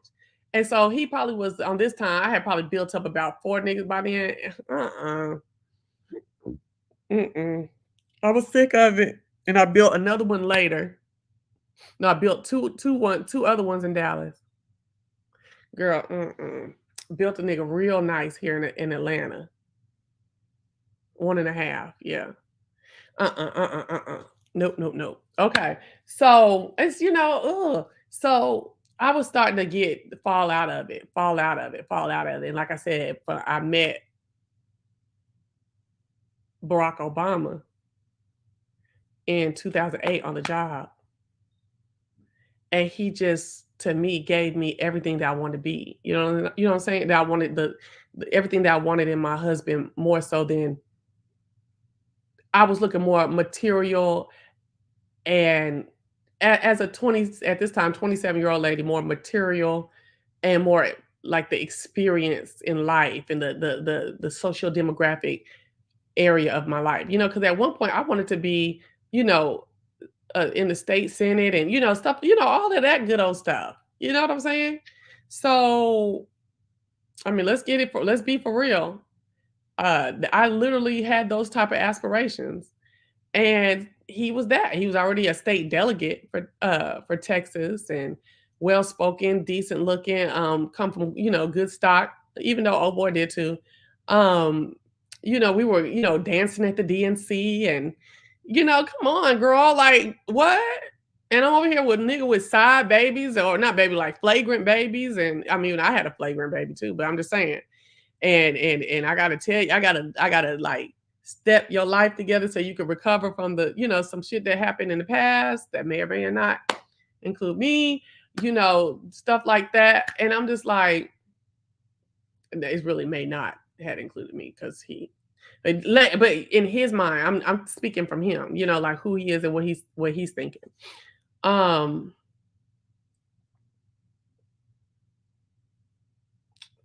It's just I just started going with Barack Obama, child. I've told the story so many times. So ended up getting caught up dating Barack Obama. Oh, he was so sad. Not Barack Obama. He was sad too, but what's the boy name? Soldier Boy was so toe down and mad at me. It happened when he came to visit me. He was so like, girl. Oh, I remember he was getting his shit and I was hanging on his leg. He pulled me out because he all tall and stuff like that. And I was thin at the time. He pulled me all the way to the door. He was like, get up. He was like, go check on my baby. because, you know, we had been arguing. He thought Brooklyn was up in the room, right? Girl, Brooklyn was asleep. And go check on my baby. And I was like, okay. So I went around the corner to see if she was awake. She wasn't. And I came back around the corner and he was gone. But he really wasn't gone. I mean, not that fast. I opened the door, I could see him. And he was out there calling his homeboy to come pick him up, way from North Dallas. And I remember he came. Ooh, he can't stand me. He couldn't stand me from the first time me and him went together. Ooh, when he pulled up, because he came back in the house until old boy finally got there. Ooh, he pulled up. He was like, "Yes, baby, we done with your ass forever." Not like because he liked. I was at at a waterfall here in Georgia. Not because they're homosexual together or he liked them or something like that. No, like that's his best friend that they grew up in the streets together. Not in the streets as hood, but like in the, you know, playing in the streets as kid in the hood. But they was like you could just see it in his face. Yes, you over with, baby. You over with, because he had already told her what happened, and she got all in the text message in her phone, and she been dealing with this nigga. Oh my gosh. And I just looked, I couldn't stand it. I talked to him maybe a year later, the homeboy, not Soldier Boy, but the homeboy. And he was like, nah, he done been through a lot with you. Like it's not that I don't like you. You know what I'm saying? It's just like he's just too like you get away with too much. I'm like, but says you who don't even be dating nobody, who be like, you know, like acting an ass and everybody know you an ass. That's why I don't want to fool with you. You know what I'm saying? But it was just, I don't know, but that's why we broke up, because I started cheating. Like I was nervous for him cheating, and I was like, I just felt that he was. So I did, but I'm the one got actual proof. And I've never cheated before, and I never cheated again because I felt so guilty. I felt guilty for years. I think when I finally let go of that guilt around 39, it was a lot of work I was doing on myself in between 39 and 40. That I was doing on myself, where I let all that stuff go. But for 27 to 39, anytime I had any reason to be in contact with him, and that was more in the early years, not like before our 30s. I always would apologize. He was like, just don't apologize. Don't apologize. It just everything worked out how it's supposed to. He's like, I got a wife now. And then they had a baby like 3 or 4 years later. She's so cute. You know, all that. But then what was so crazy is when he was, you know, he started dating his wife while he was stationed up in at one of his duty stations. And he was like, I had went up there. This is after I didn't cheat and got found out. I went up there to see him, and it's just like we argued the whole time. It was a bad situation. I found panties and stuff in his room, and I was like, wow. But I mean, we weren't together. We were trying to get back together. We were talking every day. We were trying to figure it out, but he still was very resentful. I was resentful, and went up there and all of that. And then this girl that he married now, I was supposed to go. That was in March. And I've noticed that my relationships, like the more significant ones, like the ones that like I've dealt with over many years or whatever, they end in March. Or I find out something about them in March. I found out on March 1st, 2004, that Brooklyn Daddy was cheating on me. I found out in March, the end of March, that fool, what's his name? Barack Obama, that I cheated on this man who probably was the only one who really, really loved me, had a baby. Okay. I found out in March, or the end of March, kind of like, yeah, that springtime, bloom something different, that Maytag needed some space. Okay. I found out in March that me and Soulja Boy was probably done. So I was supposed to come back in April, and go to a military ball. But since we had fell out when I came earlier, he was like, you know, I was like, I don't really want to come up there right now while we beefing like this. I was standing and see, I was still dealing with Barack Obama too. So I was talking real crazy and reckless and shit. And he called my bluff. He was like, you know, I know we're supposed to be going to the military ball together, but I'm really not feeling it. And I said, nigga, I ain't feeling it either. So I'm thinking he was gonna calm down. Girl, boo. He was like, I'm not feeling it. And this lady right here, that I know from school, I asked her yesterday if she would go to the ball, and she said she would. I was like, I don't give a fuck, which I kind of really didn't, because if it's like that, like, how you need to get it together between me and you before you go ask somebody else. But since you did, I really didn't really give a big fuck about it. And then I had found some panties in your room. So they went to the military ball, and from then they started courting. Well, he ended up going to Afghanistan, and me and him was still beefing. Because they just boyfriend and girlfriend. We still had beef. We still was, I love you, I hate you, I love you, I hate you. But we're trying to be friends, right? This Wayne's gonna email me, tell me I don't know why, because I had upset him. I guess he called her and told her about it, and then she gonna email me. That means he gave you my email, okay? Because y'all not even in the same spot. It ain't like you got on his phone and found my email. He gave it to you, and he thought you was gonna put me in my place. Oh, I think that he thought I was gonna. I don't know what he thought. I don't know what he thought by giving her. I think maybe she made him give my email or something like that, because when I called him after I let her have the good news, he was like, well, Chelsea, I didn't want her to. I said, you should have warned her she was going to get chopped up. Because even his friend hit me up and said, you didn't have to talk like that. The one that came to pick him up, I said, baby, I had to tell her what the good news was. Oh, baby, Soldier Boy, he liked what I told her. So basically, she's like, I don't know why you're trying to be his friend. He don't know why none of his friends like you, and he don't really like you either. And I was like, first of all, I don't care if his friends like me. Them niggas ain't never like me. Okay? Way before you was even thought of. I don't think you was even at the school then. Okay? I don't care nothing about them now. Like, his mama don't like you too. Yeah, well, I understand that. I do get that. I see that. I've seen it. We didn't have, whatever. I get it. She don't like me no more. She used to love me. I get it. And he don't want you neither. I said, well, girl, first of all, you just said I'm trying to be his friend. So obviously I know that, we're not together, and he ain't, that we're not trying to be together. Ain't you his woman? Didn't you come up there the week after, 2 weeks after I left from up there? Oh, you didn't know that, girl. She didn't know that in the text messages going back and forth. You know what I'm saying? She didn't, or the email. She didn't know it. I said, you didn't know I was up there like 2 weeks before you went. I was supposed to be going to the ball, but we fell out while I was up there, right? Baby, I remember when we talked after that, he was like, you didn't have to tell her that, Chelsea. I was like, baby, you should have been known what time it was with me when she emailed me.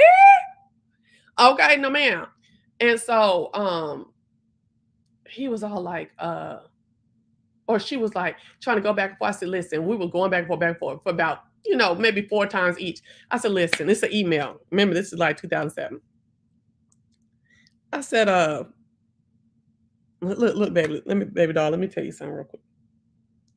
I sent that boy to Afghanistan. I put him in the military, and I sent him to Afghanistan.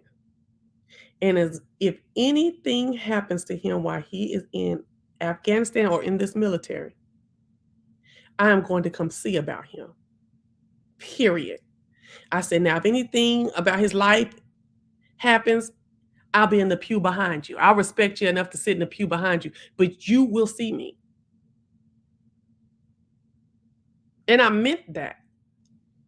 And he told me that too. He's like, I knew when she let me read that email that you meant exactly that. And I told her that, yes, if anything happened to me, she will be there. Point blank, period. In the face of my mama, my friends, and you, she's going to be there. And I said, yes. I said, even though he's not my man, you go on and have him. Okay? Because I ain't bit more trust him too tough anyway. Go on and have him. Okay? But I'm going to tell you this, baby girl. If anything happened to that boy while he is in the military, that's not why he's in Afghanistan, you're going to see me. Period. Girl, when I be loving these Negroes, I'll be loving these Negroes. You don't even understand. It don't matter about no other mama, no girlfriend. I respect wives. I don't get a mix of all that. But I can sit on the pew and I can pay my respects. And you're going to see that. And girl, she was just like, her response was like, she had to respect that. Her response still had stank in it, but it was like 2 lines. And it was just basically like, I don't even remember. I don't even know. I don't even have it no more. But it was a woman to woman response, kind of still stank, like, bitch, whatever. But I could tell she respected that. He even said she respected that. I said she ain't had no reason. She ain't have nothing to. She couldn't do nothing. But I said you really need to impress upon her that that's what it is. And he's like, I already did. And he was like, I said, and I know you gave her my email because how she get my email? He ain't never copied that.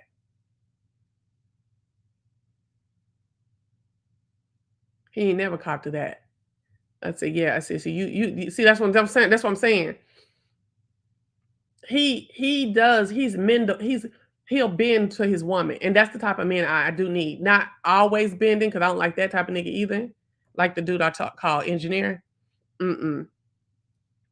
But he'll bend when he knows you're really troubled and about something, and that's okay. But you set her up. You should have said, no, leave that fool alone. Leave that one alone. I think you're going to come back feeling crazier than when you went in. Okay?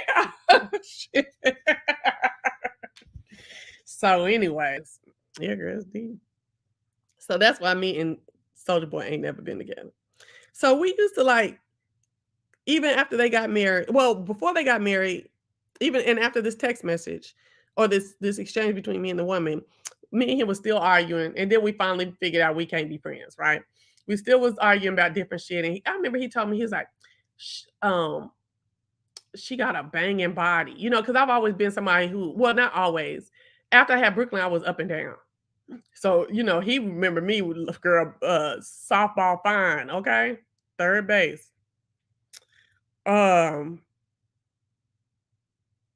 Brooklyn, I've always gone up and down, right? And yeah, because she trying to fight a battle for him because he didn't got his feelings hurt by me and him. It's an argument we had, and you think you gonna come in some emails and thrash me, girl? Bye. That's the last thing you want to do is argue with me on paper. Okay, that's the last thing. Because girl, when that boy called me a Baptist bulldagger on Facebook, on this, had it been a text message, he'd have been ate alive. He was eaten alive anyway. But girl, he wouldn't even thought to even say that one part. Okay. He wouldn't even thought to say those type of sexually explicit epithets like that. I don't even use that word. So anyway, back to what I was saying.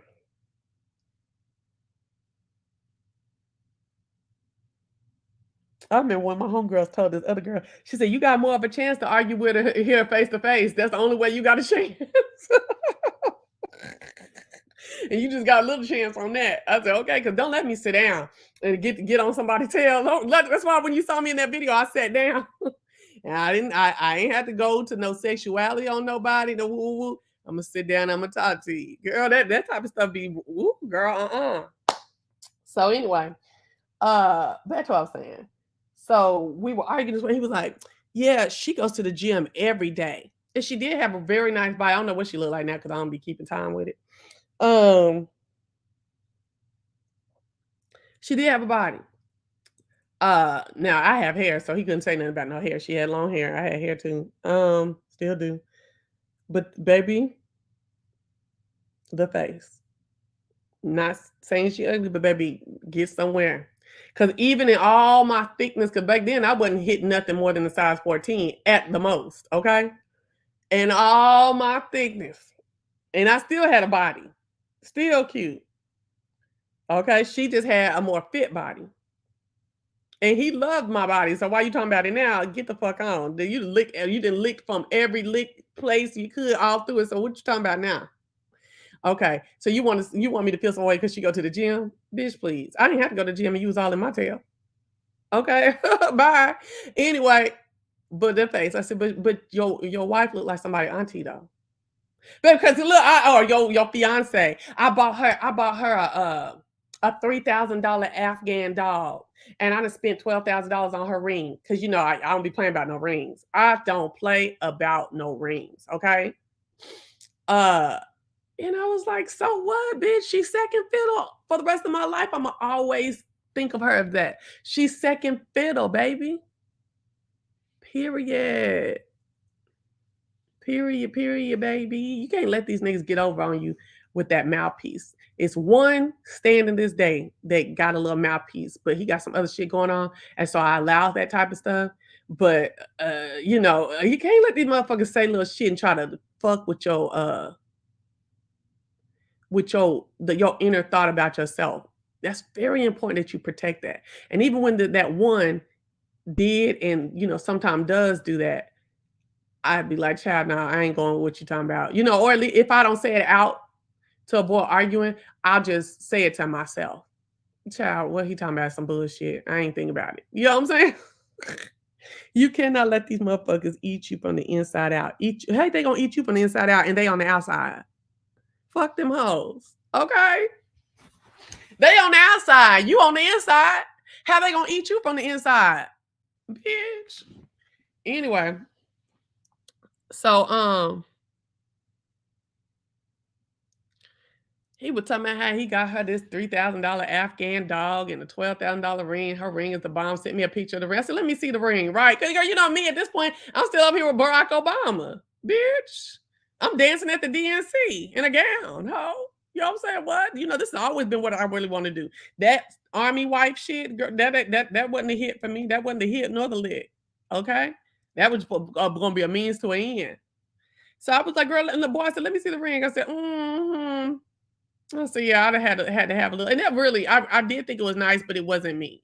So I wasn't impressed nor jealous. Okay?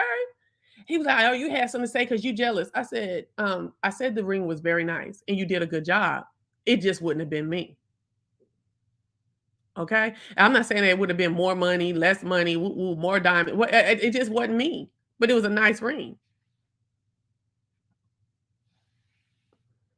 Okay. Oh, Sarah.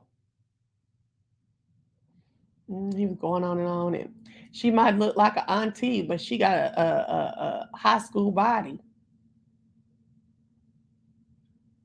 I was like, and girl, as soon as this stuff started, girl, you want to know who was dropped? Brooklyn. These niggas ain't shit. This nigga cried, and I ain't never told no lie to him that was his baby. And then all of a sudden now he stopped with Brooklyn. Niggas ain't shit. I mean, it was gonna have to stop anyway once he started getting to the marriage point with her. But just all of a sudden, nah, bro. Nah. Y'all, they used to write letters to each other. Girl, bye. And for a long time, she kept a picture of him in her nightstand. But when she just got this new nightstand, I was watching her move this stuff over, and it ain't in there no more. I don't know when it was gone. I'm just saying it ain't in there no more.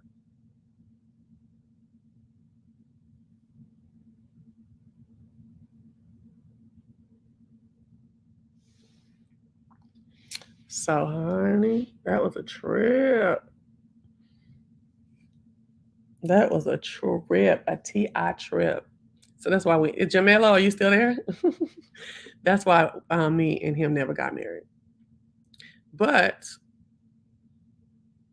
if I could stand him and we both sink at the same time, I would marry him. I don't know who he is now though, really. Really tough.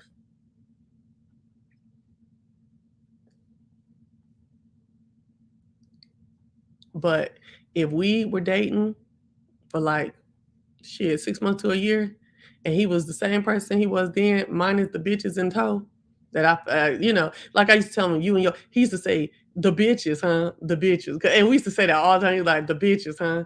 Because he did. I mean, when we were friends before we had started getting back together that second time, I'm like, God, dog, I hear another name. And ain't you still with old girl? He was like, but I'm not dealing with her like that. She just like me. And see, he can work on cars too, right? So that was another way for extra income because he's working at the call center. So you working at the call center and doing cars, and the girls is over there bringing their cars in for cheap, getting it done, and whatever else going on. You know what I'm saying, child? I watched all that. So it was kind of really hard for me to really believe that he was about me. But I tell you what, before that, the last time we talked, and this is, no, not the last time we talked. The last time we talked before they got married, he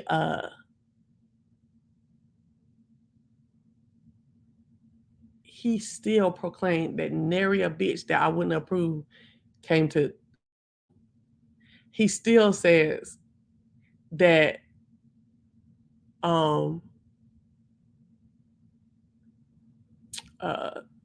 you know, that it was just that second time it was just about me.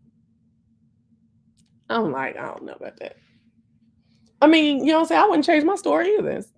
Especially making pacts like, well, when we get back together later on, if we find out that we single at the same time later on we get married.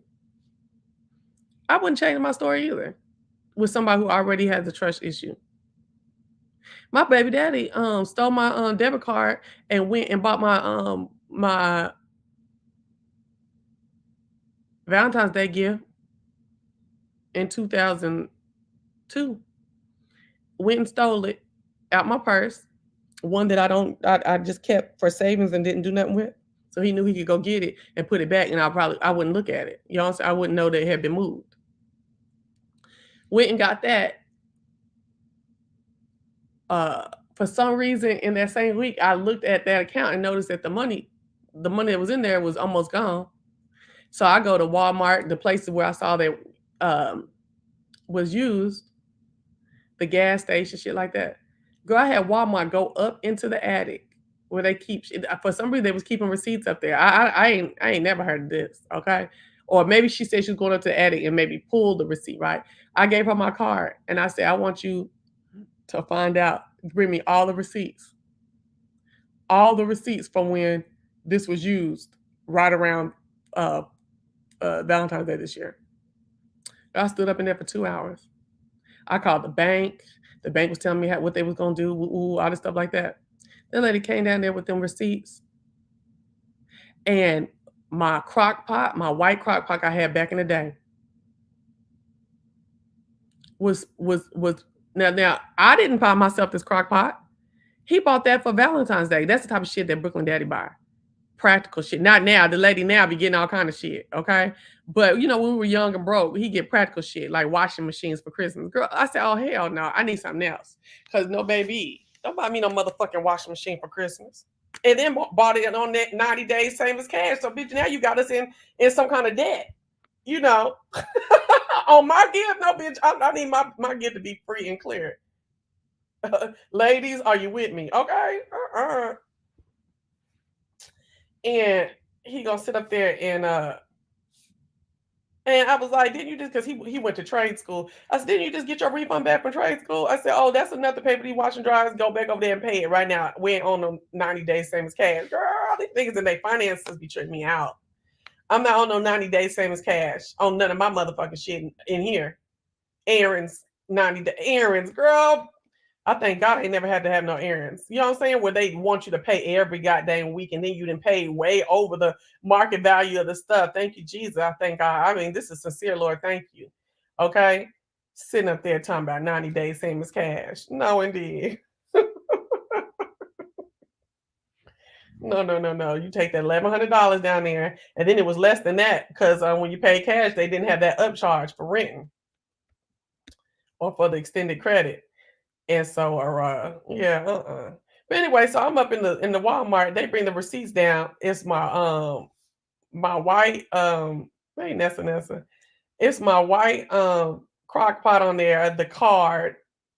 Then it's Hastings Bookstores and Movies. Y'all remember Hastings? Is almost like Blockbuster. It was the predecessor, one of the predecessors, maybe. I think it was the predecessor to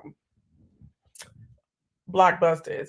So the cookbook like a slow cooker cookbook was charged over there same day because I had to go to Hastings. But let's go back to Walmart. Why, when he signed, when you use a debit card, you be having to sign back then? No, not a debit card. Maybe he used it as credit. Maybe he did credit. Well, whatever he had to do. Back in the day, you did have to sign. I do remember you had to sign. Do y'all remember that? Girl, why he signed his name? And my name is typed out on it from the receipt. And they took it. Baby, when I told Walmart, I have y'all asses tied. Oh, we're gonna train that that to watch for stuff like that. I was like, oh yeah, baby. This is over $100. I'm a college student. $100 of shit then got charged. And went and had the nerve to get a crock pot, a card, and go over there and get a fake diamond to put in his ear. Girl went to the gas station and filled up his gas on my car, girl, and put it back in there. It took a couple days for me to put two and two. You know how you be thinking in your head on these Negroes, just like they be thinking about they gonna do dirt on you, right? I sit here thinking, I know he ain't got no money like this. To get the crock pot, which was $45, $50, $40, the card, I see your new bling in your ear, and a slow cookbook. Baby, the Lord said, please check your purse. Girl. Yep. The Lord said, please check your purse. I looked, okay. And I was like, let me see what's on this account. And that's where I found it. Yep, exactly. I said, oh, hell no. This nigga to this day, nigga, it's 20 years of lies. Exactly. It's 20 years of lies. Exactly. Because this was 2002. February 2002, baby. And here it is, 20 to the 22, June. 20 solid years. This nigga ain't never changed his story. He swear to God, he don't know how that money missing. Your name is signed on the ticket. My nigga. You signed your whole name, including the middle initial. It's your signature. Girl, when I came home and I started talking to him about this, I'm hollering and screaming. I'm showing him that. He was like, I didn't do that. I don't know what you're talking about. I didn't do that. Girl, I went and got a notebook or something where it had his signature on it. And I showed him. He was like, yeah, but I didn't do that. Girl, I put that fool out my... Girl, when I tell you I kicked him, like with my foot, out my house. Like I told him to get out, go to your homeboy, get out. I can't have no thief up in my house. I can't. Nope. My man can't be thieving from me. Ain't no way. Ain't no way. He packed up his little bag, girl, and I'm on his back the whole time. And I just kicked that booty. Girl, that's all I could do. Like, what in the world? Girl, and has held the lie for 20 years.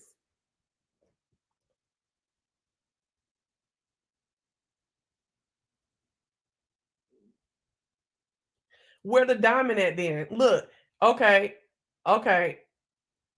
They say a diamond, a singular diamond from Walmart, the fake, the little square diamond fake earring or whatever, was bought. You see this? This is what it's saying right here on the receipt. Uh-oh. I didn't went in the room in the jewelry box. Here's a new diamond that you've been wearing. But I didn't do that. I got that with my own money. I didn't do none of that. I said, well, did you get the gas? Girl, why you cop to the gas? But if you had the gas, he was like, no, because you owed me something. I could have swore you told me I could get the car. I must have got the wrong car. I said, nigga, get your stupid ass out of here, nigga. You took that money. You took that car for the gas and you took it for everything else. And I ain't gonna lie, he did come back because I was scared to have my baby by myself. She was still brand new. Like she was born the September before that Valentine's Day. So I was still scared. So he did come back. He had to pay my money. So he did come back. Yeah, but we ain't together, but I was like, ain't no way. And he still was lying.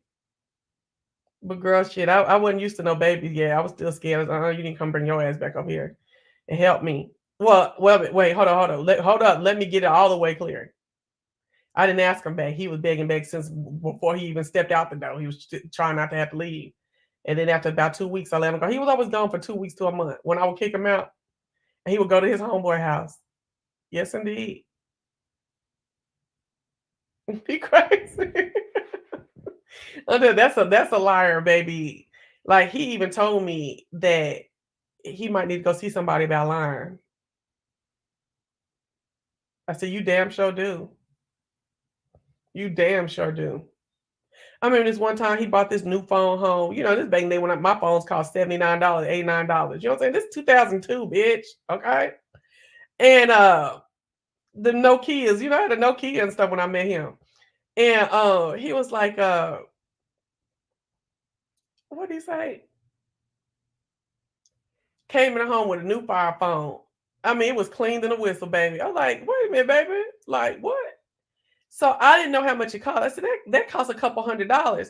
He was like, no, it cost $41. I got this off the truck.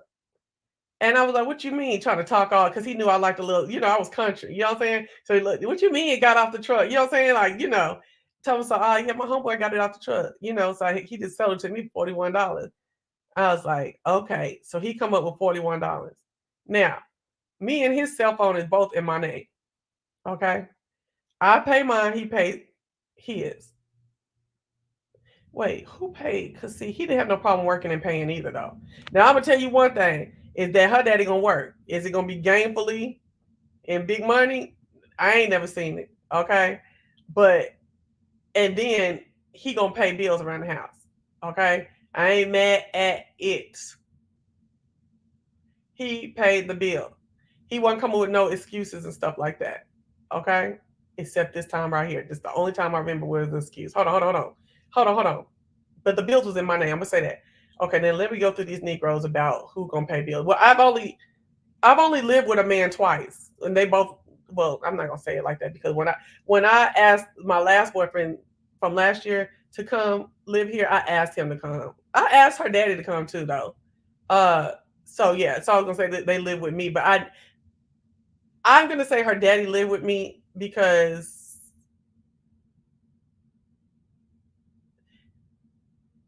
when my last boyfriend came, this was our house. Okay, I made it our house. I acted like it was our house. Um, uh, but Brooklyn's daddy was kind of disrespectful in a place that I secured. You know what I'm saying? About some stuff, and I didn't appreciate it. Like, bitch, all of this is mine, down to the food that you're eating. I'm the one on the on the state going to school raising a kid. You know what I'm saying? Like you know, he had to pay some of the you know, basically is what I'm saying is you didn't have nowhere. Yeah, that's what I'm saying. Okay. So my ex-boyfriend, he had his own place. He grown, you know, woo, woo, woo, woo, you know, this recent one. You know, he didn't have to come over here. I wanted us to, while we were talking about getting married and stuff like that, to live together and this be our house. But Brooklyn Daddy, he didn't have nowhere to go. He was living pillar to post. Yeah. He needed to live here, Brooklyn Daddy. Okay.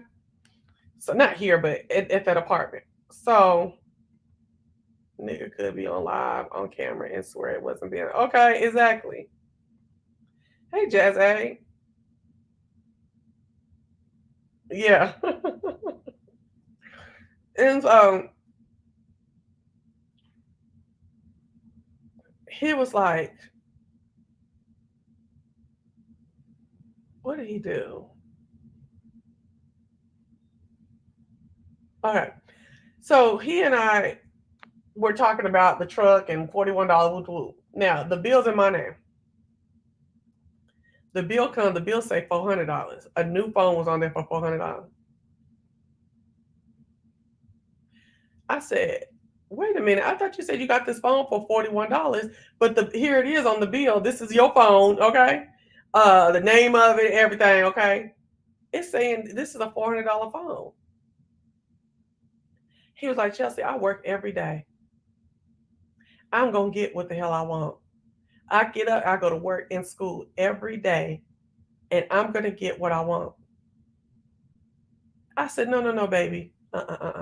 People go to work every day for eons. And depending on where they work, how much money make, that's what they can afford and should have. Or, that's what they get. You are a $6.15 hour a nigga, and you can't afford no $400 phone. They want it due. It's due on this billing period. Do you have 400? Will you have $400 within this billing period after you pay all your bills and help me with this baby? No. Then baby, you can't get no $400 phone. I'm sick of that shit. You so tight, cause I am tight, right? You so tight. I'm gonna do it, and this is the shit that I still deal with. When I talk to men about finances, they really just be out here on that y'all bullshit. Girl, please. Y'all really think about some of these men when you say we want to date these men for and one of the things we need is security. Is he really secure? You better get for real and ask these questions about what's going on. You don't even have to ask exactly what's your credit score. Just ask context clues, things that will give you context clues around them. You know what I'm saying? Like, watch how they spend their money. Ask things about spending on this, that, and the other, or what are some of his investments if he has some. I ain't got no big portfolio, but just see how much is he contributing to his 401k. What does he think makes sense at our age to be putting, or whatever age he is, in the 401k. And girl, you better figure it out, because baby, while that paycheck might be big, if it's getting fucked around or it's some hidden debt in the background, girl, that's not secure. That ain't it. That is not it.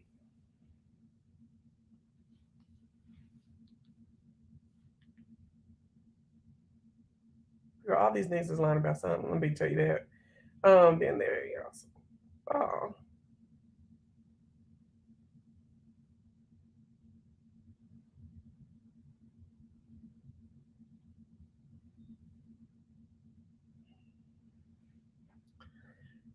You know what I mean? And he was all like, raising up and getting puffy and stuff like that with his chest and shit. And he was saying it with his chest, about what he can get, what he gonna get, and he gonna live his life and all this bullshit. I said, get out of here, man. Get out of here. And don't come back till you got my $400. Get out of here. Get you a bag and get the fuck out of here. And come back when you got the $400. I can't, girl. One thing a nigga is not gonna do is run me in the hole financially, at fucking all. You are not gonna fuck with my money, and when we're together, you're not gonna fuck with your money while you're with me. Even if you got some little debt, we all got a little credit card here and there. You need to be working to get that done. Or you better make me think that you're working to get it all. Because, babe, what I'm not about to do is go into no financial ruin or sit here and plan stuff about our family with you. And these niggas sit and plan stuff about what they want to do with you, and knowing that they got all this underlying shit that when the underwriters come, they're not gonna fuck with us on this level. Girl, I've had that situation several times. I've had that situation several times in my relationships. Hey, it's all holler. What's up, girl? That type of thinking carried over to him being an adult. It did. I can get what I want when I want because I work every day. No, you can't, baby. You make $6 an hour. And then want to go tell his friends, and like, you just be so hard on me. No, first of all, why are me and you the same age? Well, he's a year behind me, Brooklyn's dad. He's a year behind me.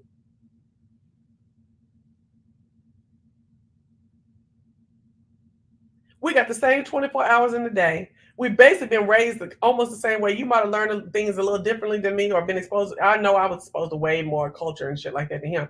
But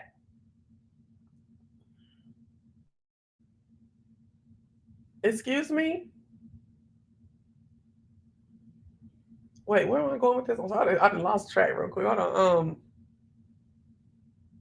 We got the same 24 hours in a day. We're the same age, basically. And this where you at with the shit? Like, this is what you coming up for life? And how you gonna handle life? Nah.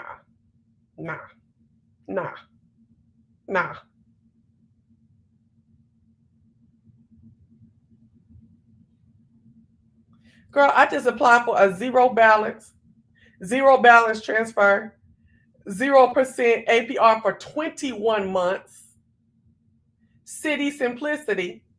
I already got one, but they said you can apply for another one. Like, okay, cool. City Simplicity. So I can move this little $3,000. Well, it might be a little bit more than that. It ain't $5. Because I just booked our cruise for Booking Birthday. Over there and pay over the next 2 years at no interest. Why is motherfuckers not knowing this shit? I have talked to about 3 people that was talking about getting rid of credit card debt. I was like, well, why don't you just move to a 0% for several months? And it was like, oh, yeah. Like they knew it, but they just, I'd be like that too, though. So I ain't trying to dog nobody. They knew it, but they were like, oh yeah, I do. I was like, how it work again? I was like, just do the balance transfer at 0%. And then make sure you pay it before your whatever term you get. Okay? But at least you get to pay what, and that they ain't got no minimum amount you got to pay every month. Now I ain't fucking with that. Okay?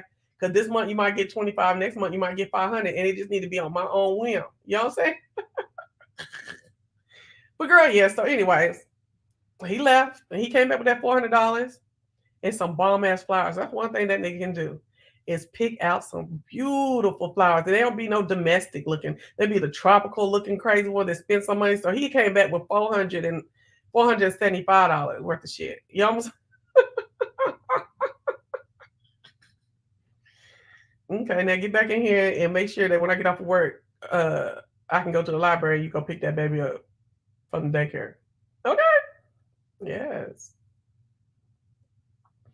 Oh, yes. Yes.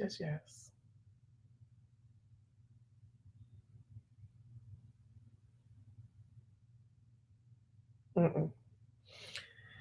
So I don't even know how I got on that $400 phone. What was I talking about? That even got me talking about that phone.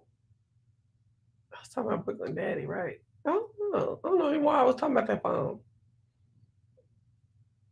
But yeah, that type of shit right there be pissing me off. Being stupid with money. Mm-mm.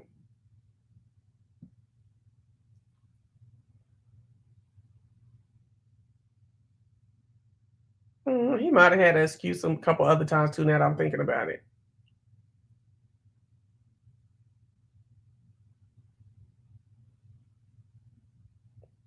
Now my recent ex, baby, it was no excuses at all, baby. Every month, and then sometimes put a little extra, transfer right on over for for bills when he was here. Yeah, but then think about somebody else. And I feel with Soldier Boy, I probably would have had excuses here and there. Because he ain't worried about a damn thing. He ain't worried about a damn thing. So he don't have no haste to him, kind of about him a little bit. And then,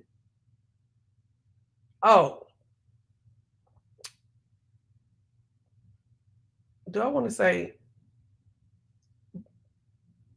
Chamber of Commerce?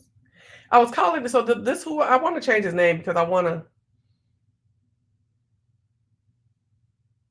was just calling him Dallas. Oh, I'm gonna call him Suit Coat. That's what I'm calling him, Suit Coat. But I was gonna call him Chamber of Commerce, but that's too much. I can't get that off my mouth fast enough. But Suit Coat had inherited a house from his daddy when his daddy died when he was 19. That was dilapidated and ran down. And I couldn't even believe I was dating this nigga with this house looking like that. Now, he didn't come out the house looking like that. Suit Coat was fine as fuck. Let me think about his fine level on everybody that I've had a serious relationship with. Well, this was a situationship, but anyway. But I spent the most time with him. The nigga was fine as fuck. I mean, fine as fuck. Now he done got huge lately. So he looks different. Like he still has a cute face, but he looked like when I saw him last, because see, he like 6'4", 6'2". He had that, like, his face, his head was smaller than his body. So it wasn't as hard as the Beetlejuice man, like the Beetlejuice, situation. It wasn't as extreme, but it still gave you beetle juice. It gave you beetle, no juice. You know what I'm saying? Um, I was like, what? But when I found him, baby, he was figured it fine, figured it fine, figured it fine. Okay. He's still a nice, very nice looking man. He's what, 41? No, he's not. He's not 41. He's not right behind me. He's 40. Uh yeah, he just turned 40 this year. No, I don't think he's 40. When was his birthday? No, he's with my sister. He's 39. Okay. So, when I tell you figgity fig, I had to do it again. Figgity fig, figgity fig, figgity fine. Ooh, baby. I remember his calves. I used to lick his calves. You know, we were getting it in and shit like that. This nigga was fine as fuck. And well spoken. That's who. And remember when I met him at the gas station? He was working at QT. Yeah. He followed my shake out to my car, baby. Out to my car. So my mama had come down there to Dallas to visit and was like, I need to get some so I had seen him a couple times, but I really didn't pay attention to him going in and out of, because I really, for years of my life, you never would catch me inside of a convenience store, only at the gas pump. And for some reason, I went in one day, I seen him, I was like, oh, he fine. It was some gum or something real quick. I was like, oh, he fine. Right? And it probably was like the week before my mama came.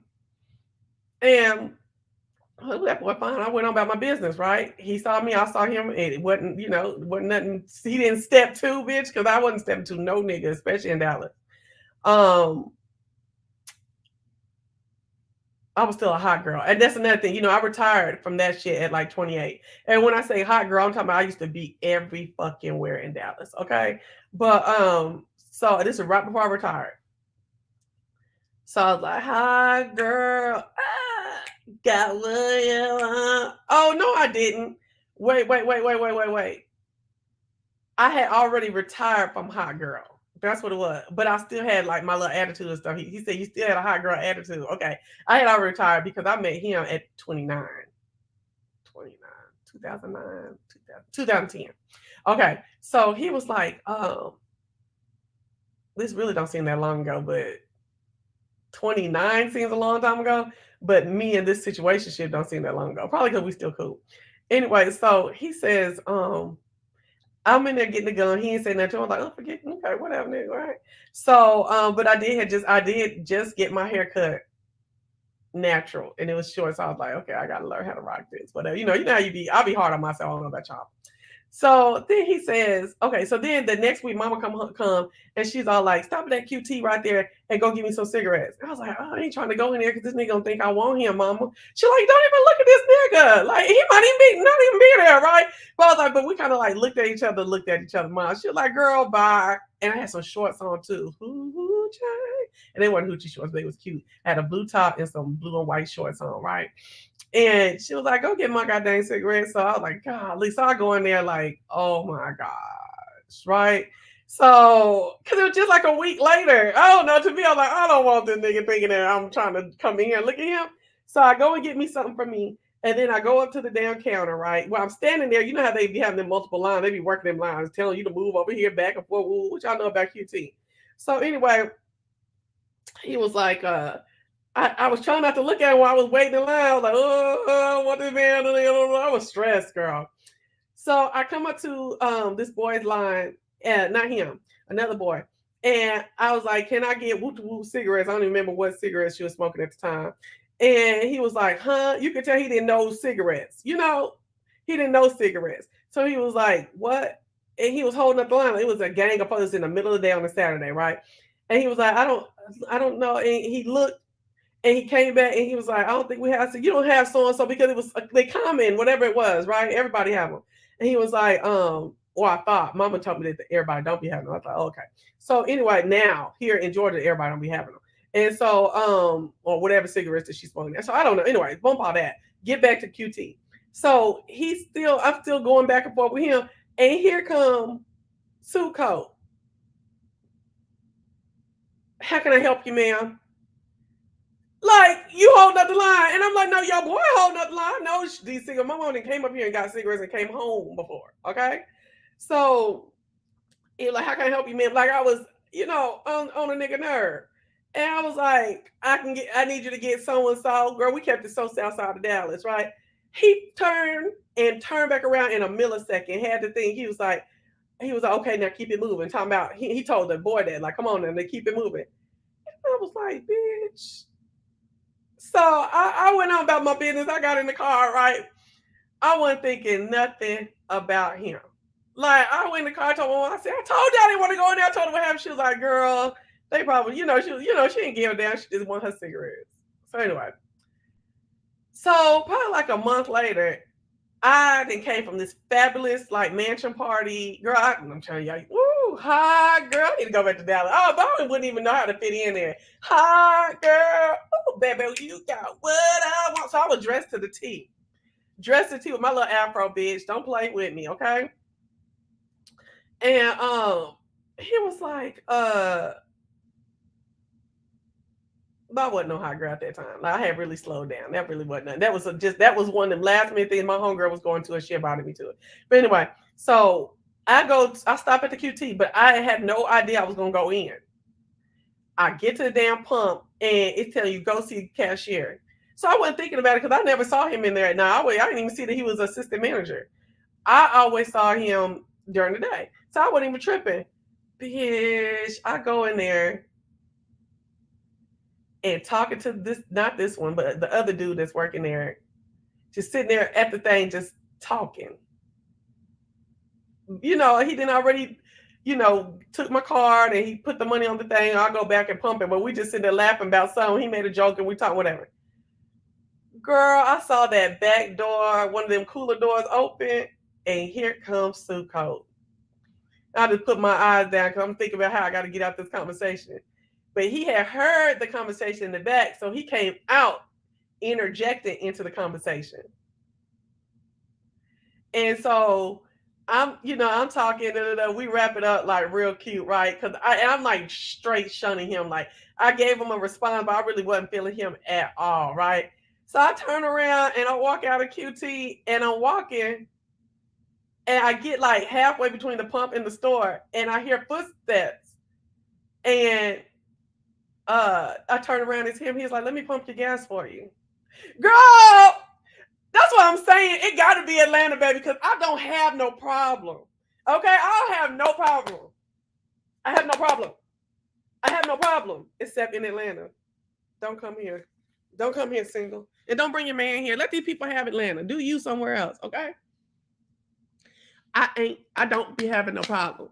Girl, why he go there? He's like, can I pump your gas for you? I was like, why? Like, what? He's like, let me pump your gas for you, girl. Oh, it's so funny how sexy and stuff somebody is until you start getting into a relationship with them and you see fucked upness and insecurities and all that other shit like that. Then they still might be sexy, but it's a different kind of sex. You don't know nothing about this, girl. All that motherfucking fumes and chemical balances in between bodies was hidden down out there in front of that fucking pump, bitch. Okay. He sat there, he pumped the gas, he was laid back on the car. He laid back on the car. I'm standing at the front of the car. He laid with his back on the car, holding the pump, right, talking to me, girl, with them fucking legs. Woo! He had legs. Bitch, and he knew how to use them. Yes, bitch. I mean, he had legs, and he knew how to use them. Okay, come on.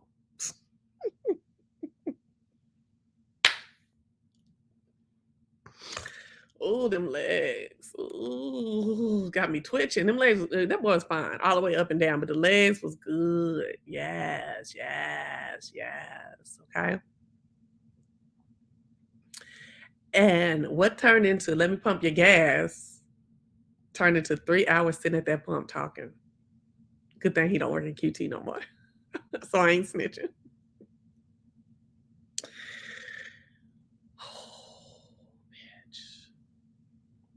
Great conversation. He's well spoken. See, he handled those folks in QT sounded like he was straight out of Oak Cliff, but that's not really how he talks. He was, I'm from Oak Cliff, so I do talk like that, but only in small crowds where I feel like that's what it is. You know what I'm saying? That's how everybody else talking. That's how I'm talking. Because I am from Oak Cliff. That is, So with like more street people and my customers, I handle them and talk to them how they live. But baby, I don't talk like that at all. Like on my regular, he's can speak well. Very astute, very smart. And he had just got out of, because he's like 3 or 4 years behind me. So he had just got out of what do you call it? His undergrad and was starting his graduate. And was working as assistant manager at QT. And I asked him, I said, why you do me like that the other day? He was like, I did handle you kind of crazy. You know what I'm saying? He was like, I don't know. He was like, we was in the way. Like I had to get them people through. And I was like, but what if I never came in and you ran me off like that? Like you hurt you made me feel some kind of way about you. He was like, yeah, I thought about that after you left. He's like, I watched you walk out too. I was like, did you? I think my mom, I'm gonna have to ask my mom. I think my mama saw him watching me. Yeah, because my mom was like, that's why she was like so dismissive, like, nah, girl, he was looking at you. He was checking you out. Yes, I remember that. Because mom was like, nah, I was watching this whole situation. She was like, I was watching it. I saw you even get upset at the because the white boy was the one that didn't know what I was talking about as far as cigarettes. I saw you get upset at the white boy that was handling you at first, and then I saw him come up. Then you was looking at him crazy. She's like, but he watched you out that door, girl. I was like, shut up, right. So anyway, he was like, I watched you. I said, you know what? My mama told me that. He was like, yeah. He was like, I would just wish that you would come back in. That's why when I looked up from behind the cooler and I saw you, I was like, okay, I gotta come out. He was like, now I might not never see her again, right?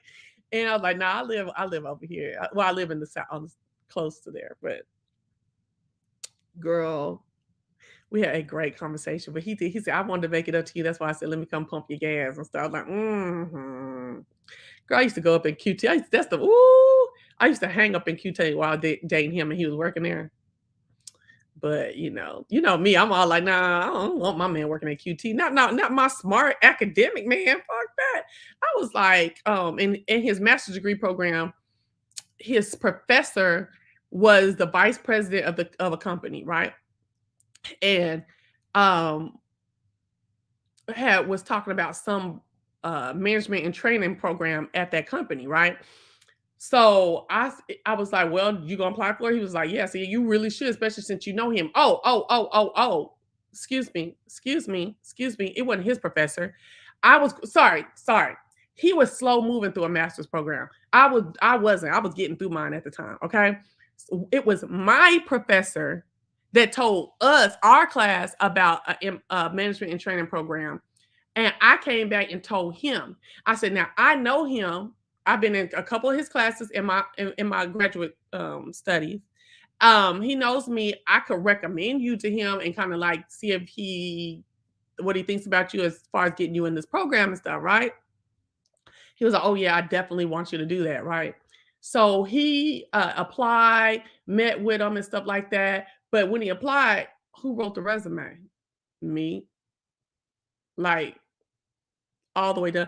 Who went through all of the, what do you call them, the scenarios? And because it was like one of those interviews, it wasn't just like straight interview questions, like behavioral type and thought processes and stuff like that. We went, okay, that's one thing me and him always did. When I wrote my plays, he was there right with me, giving me commentary, giving me feedback. Like that's what I loved about him, is that me and him always gonna connect intellectually every time, like, and we'll support each other on that. But the cheating, and I how I always like to eat at a buffet. That's how I am with women. I don't want just an entree. I like to get a little bit here, a little bit here. Fuck that, right? But yeah. So anyway, but so I didn't have a problem. Now he wasn't my man for real. Like we wasn't like whatever, but we were very much to, like I've said before, girl. We were going to Walmart, and they would call me by his last name, Mrs. Whatever. When we were at this, different functions. Where's your husband at? I'm like, that's not my husband. Things like that. That's not my husband. He's not even my boyfriend. That's the funny thing. But you would think that, and you would think that him going to PTA meetings by himself with Brooklyn he was her daddy, but he wasn't. Okay. I was like, I never understood. Like, you gonna do all of this, but you don't want to make it whatever. But anyway, I was thankful. I'll say this. I wish I could have just got the benefit of him and Brooklyn without the heartache that came to me, because he helped me a lot with Brooklyn. If I couldn't pick her up for certain things that was going on with my job, he did that. If I couldn't make it to the school on time, he there. For whatever event and stuff like that. He was at the 2 birthdays of those 2 years, just all kind of different stuff. To the point. Well, I don't want to get into all that. Anyway, so this clown says, wait, I don't even know where I'm at with that. Where am I at? Ooh, I can't talk to no dead chat. I know y'all everybody busy and stuff, but sometimes say something. What was I talking about? Oh, but this is a soliloquy. I don't know y'all they told me, girl, it's a soliloquy, but I still need to chat. I just called it that because I'm gonna be rambling, but I still need some chatting. Okay, but what was I gonna say? What was I talking about? Oh, we were very intellectually compatible. But I used to sit up at QT because I knew he was a whore. Mhm. And he liked the smart ratchet girls. For some reason, I didn't think I was that, but I'm talking about the ratchet with the wigs and all that shit like that. Okay, she's I'm cooking, babe. Keep talking. Thank you. I'm not ratchet like that. And then that's what he used to tell me. He's like, no, you're not ratchet like that. Like, you might get down and dirty here and there, but you're not ratchet like, what you feel like I like. I was like, maybe that's why you ain't committed. But girl, the girl that he ended up like that I couldn't take it no more, and he ended up being with, he's still with her to this day. I left. Okay, I knew I had to get out of Dallas. Okay, so that's 2012. It's 22. They still ain't married and been living together. No, ma'am. I hit him up when I went to Dallas the other day when I was there a couple months ago, and we were supposed to meet, but we didn't. Because he was like, let's meet at Denny's. I was like, Denny's. And one thing he can't stand about me is when I'm like, oh no. You know what I'm saying about shit? He cannot stand that. He's like, you always want a big production for shit. Yeah. It's free to go to another. It's okay for you to go to another restaurant. I mean, it might be a couple of extra dollars, but you got it. I know you got it, baby. I know where you work. Okay. And then I know where you work after that. You got it. Okay. And I done seen the shit in the newspaper articles and shit where you all down at gala affairs. Nigga, don't act like you be at Denny's all the time. He's like, I be at Denny's. I was like, I'm not going to Denny's. So it didn't, for one reason or another. What I think is, oh girl, he tried to do Denny's, so I wouldn't want to go. And I think the old girl know who I am to him. Like, I don't know why he talks about me to her. He's always said that. He was like, Chelsea, whatever. Oh, you want me to give you the Chelsea whatever treatment? Because he always act like he always said I was sedity and hoity-toity, which I probably was a lot more so there than I have been in Atlanta. But yeah, all that old. Girl, I don't go to fucking Denny's. I told him that. I said, I ain't been to Denny's since I was going to the club before I had Brooklyn. After the club, okay. So it ain't, and I always have to tell boys that you said if me talking is making you think about your old relationships. Okay. Yes, honey. You friendly with your exes. I cannot with mines. Cut off. Once you cut off, you cut off. Ain't not all of them, baby. It was only 2. This one right here, and then the last one. Okay. I don't fool with these niggas. Especially these ones that I had in Atlanta. Ooh. Oh, no. I don't mess with them. The last one, and then this one right here that I'm talking about is my only friend. I tried to be friends with Soulja Boy, but he wanted to keep talking about what this girl is, what I ain't, all that bullshit. And then had the bitch email me, so that wasn't gonna work. And all the rest of them, I was like, child, you got to go. And it ain't easy, because me and this one I'm talking about in Suco, me and him argued for years about a lot of shit. for years when I moved here, every time we got on the phone, we was arguing. Just a bunch of resentment and shit. Now I could give a fuck. It takes a while. Me and production, we argue all the time. Before we did that video the other day, we was arguing. You know, sometimes you gotta go through some bullshit with, to get things, and I still ain't, for some reason, I still haven't said things that I need to say, because I don't, because if I say, because y'all say I talked harsh on some of these things I told you, baby, if I girl, and told how I really feel, like I say the things, maybe he'll get it, then I ain't got to say the real hard stuff, but he don't get it. So the hard stuff might have to get said. Then we might not be friends. I'm gonna keep you. I'll keep you posted on that. Okay. If I roll out how I really feel and I'm getting that way, we may not be friends anymore. So I don't know. Or decent. I don't know what we are, really honest.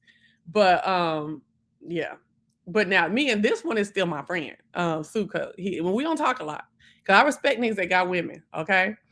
But she knows about me. Like, we've never met, but she's been in the room while me and him have talked. She's been on the other line and shit. And I don't never say nothing to her though. He don't never ask me to say nothing to her, but he's like, guess who this is? Mm-hmm.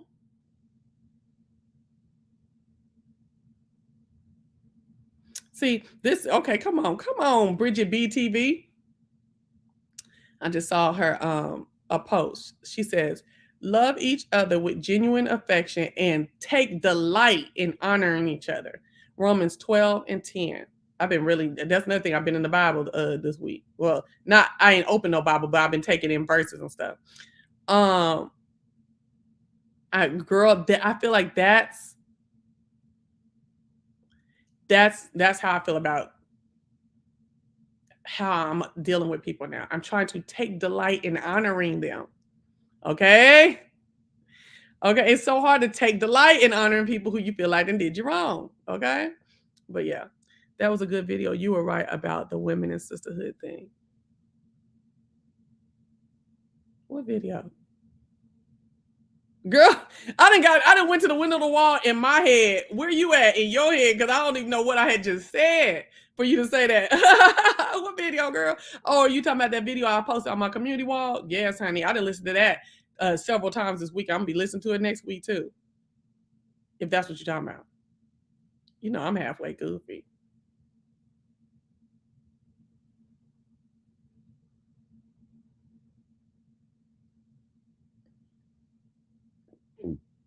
Oh, excuse me, Belcher.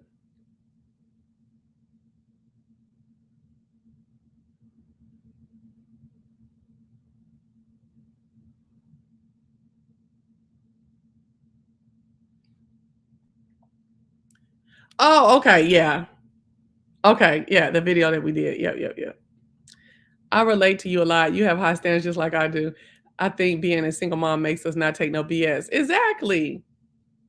And my thing when I was raising her, like, young, what used to kill me is like, bruh, I got a kid and you want me to be down here like a scoundrel woman.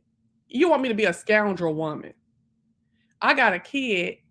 And I don't know where I would be actually if I didn't have Brooke. I think she kept me on my responsibility to her kept me on the straight and narrow. Because see, I can get real ignorant, get down with the dirty real quick. You know what I'm saying? So yeah. So I don't know. But I'm thankful because I like where I'm at right now. Wildcard says, hey, properly in chat. I love to hear your Sunday thoughts. Your honest introspections are everything. I appreciate you. Thank you. Thank you so much. I appreciate that. Make me feel good too. Exactly. I can't be everywhere. I'm a good mom. So now I can't do what everybody else does. Right. And they'll want you to be a scoundrel in front of your child,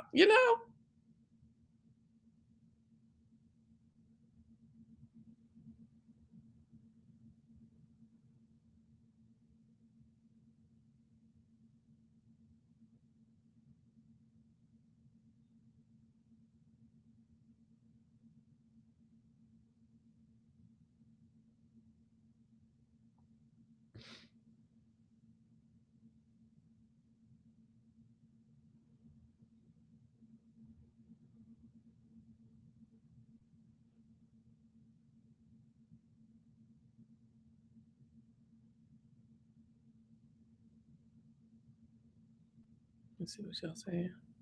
I was just talking about this. God gave me this child to sit my ass down. Exactly. And see, I hadn't even got my ass up because my mom and dad wouldn't let me do nothing until I was 21. All that going on, summer break, spring break, and all that shit, riding around the whatever state and going to whatever beach with the friend. Oh no, baby. They said you can do all that when you're 21. Baby, I was pregnant. 36 days after I turned 21. Okay. Baby, please. So they was like, my stuff with my Lord said, just sit on down, baby. You got stuff to do. You're smart. We don't want to mess it up. You know, you're gonna feel like you have way more responsibility to deal with once you get this baby, and that's gonna you need to go to school and you need to go get you your job, and no. So you might feel like this is a setback, but it's a setup, and yeah. You might think that it's a setback, but bitch, it's a setup.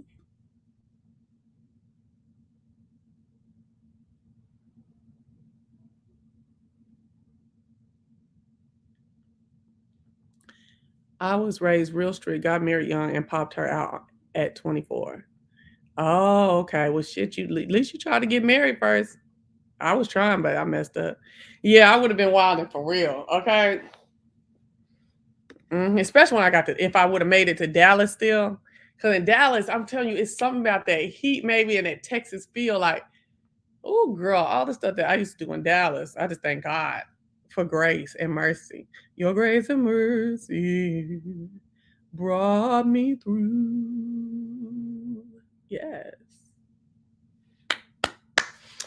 So, yeah, honey. So, but girl,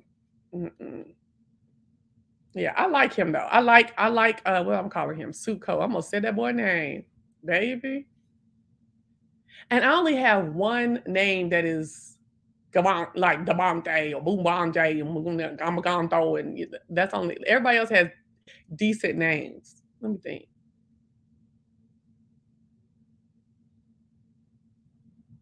Yep, everybody else got decent names. I was gonna just say the first names, just not in no particular order, but I'll keep that. Everybody had decent names for that one, and then it's spelled all funny and stuff too. Mm-hmm. So, not the one. Suko ain't the one with the funny spelling name at all. Barack Obama is. But yeah. So anyway.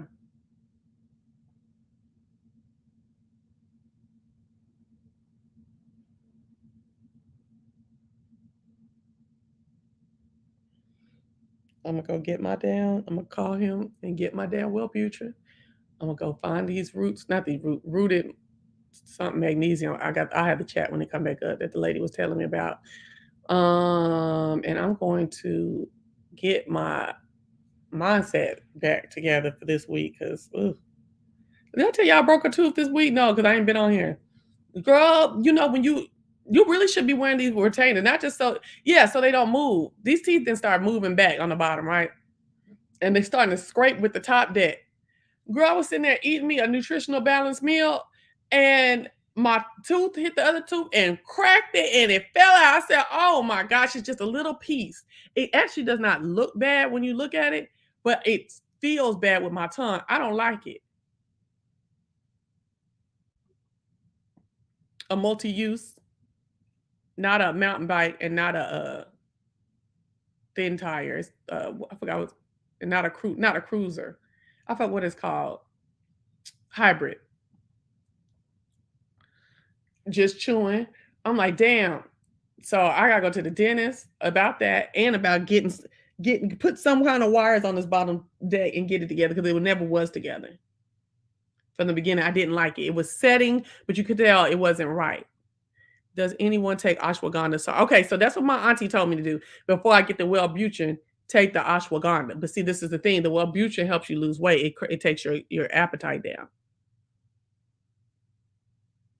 Yeah, broke my tooth. It's still kind of hurting a little bit too. I think because it broke off at an angle, it might have hit a little nerve that's in the tooth a little bit. Does anyone take ashwagandha? Sorry about your tooth. Ouch. Yeah. No, but my auntie said she gives ashwagandha to her daughter, or she gave it to her to get some, and that it regulates her mood. Yes, indeed. Yes, indeed. But I'm doing the Wellbutrin until this cruise, because I need to lose some weight. Okay. And then we're gonna get on ashwagandha, because I really don't want to be on all these toxic pills and shit either. But I do need to get the weight down. I ain't heard nothing about ashwagandha getting weight down. All right. Look, all right.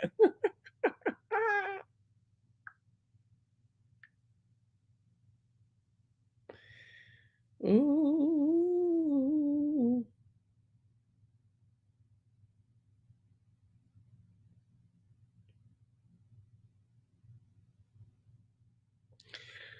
Oh my gosh. So, anyways, so I met my moderator Nene last night, yesterday, and she's still alive and she's cool. So, is there anyone in the Atlanta area that want to chase these waterfalls with me this summer? Just let me know. You can let me know in the replay too, okay? She's still alive. She's at work today, okay?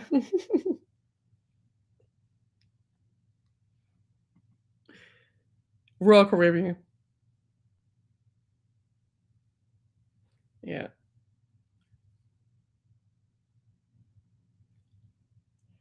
Okay, what was up in there? Oh. We got a Oasis class ship too. So is it Oasis? Yeah. So I'm excited about that. What? Yeah, I hope so. I really hope so.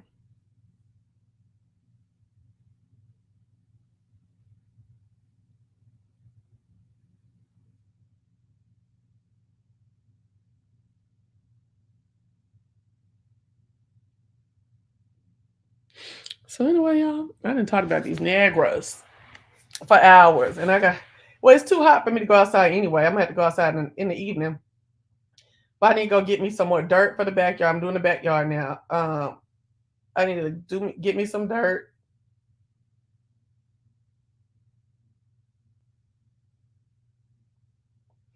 Get me some flowers for my hanging plant, because I didn't mess the flower up. I tried to like dice this big old hanging basket from Home Depot up and put it in and parcel it out to my hanging baskets, but they didn't die. So now I gotta regroup. When am I coming up again? Why you ask me that?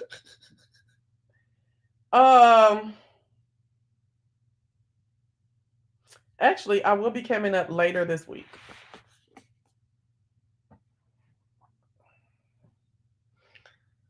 That's weird. That's a weird question. Cause I always be on here. To me, I always came up. I mean, I don't know. Oh, it's fun. Yeah, it probably is. It is like it really is better for somebody to be on camera, because especially if you watch on your TV and it's just sitting there the whole time. But and then I'm noticing that when I'm on camera, the chat rolls more. Which I think that's real. The chat rolls more, because then it ain't folks just putting the phone down, walking around, and like y'all said, y'all cleaning, y'all cooking and shit like that. First of all, what y'all cooking? Maybe I can get an idea what I need to cook today. My facial expressions. Oh, girl, I was cute yesterday. I was so cute yesterday. I was gonna come on. And then when I got back to Atlanta, I had to stop and drop some off at my mama's house, and then I made another stop, and I didn't come. I think I left that stop at 3:30 in the morning. I was like, ma'am, fried chicken and spaghetti. Oh, like okay, yeah, I actually probably could come do something. Could come on live today. I don't know. I got to see what I'm gonna put on today, because really, I really do not like to be on here with this sitting around healing from a hysterectomy and then drinking and eating all the time body that I got going on right now. I really do not like being on cam like that right now. But I might, we'll see. Depending on what I decide to put on to work in the yard. It ain't gonna be nothing too special. And how hot it is. Hold on, let me see how hot it is. Cause see, this is the heat of the day right now. So I know it's gonna be. I ain't going out there right now. Brooklyn, what you doing the rest of the day? Oh, I was gonna see if you just wanted to run some errands with me.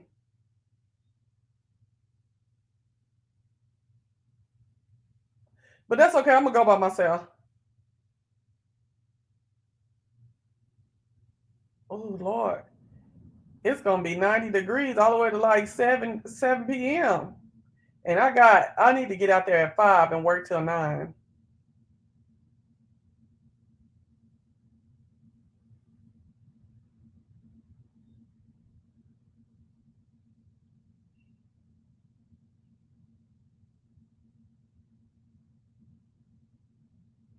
I'm sorry, I'm sitting here thinking about what I gotta do real quick. Hold on.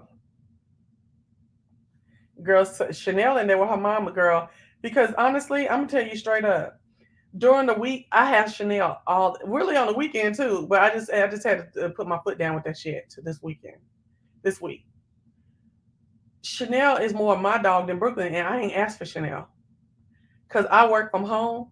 So Brooklyn will leave early in the morning, and I'll tell her to put Chanel in the cage just in case she pee. You know what I'm saying? Or if she keep like by me while I'm still, sleep, or while if I didn't got up to go to work, then I need to get up and go to work and not be bothered with Chanel needing to be petted and looking at me and coming up breathing all hard and shit in my face and stuff. You know what I'm saying? But I don't like to keep her in the cage for too long. So I'll probably like get up at 8, work till like 10:30, and then go let her out. And then she'll be out the cage for the rest of the day, even at night, because she doesn't pee in Brooklyn's room. So Brooklyn lets her sleep in her room. Um, it's almost like she don't pee on this carpet no more. But she'll pee downstairs still sometime on that wood. I'm like, hold up, baby. Okay. But she is so then once I let her out for the day, she's all in my face. She's need help. She whining because she want to go to the bathroom, and then she don't want to go to the bathroom in the spot that pisses me off. Because I have a whole area of the gate of the fence built for her specifically to go to the bathroom in and run in and play in. But she want to play games and go wherever she wants to, but it's making yellow spots in my grass. No ma'am. So yeah. So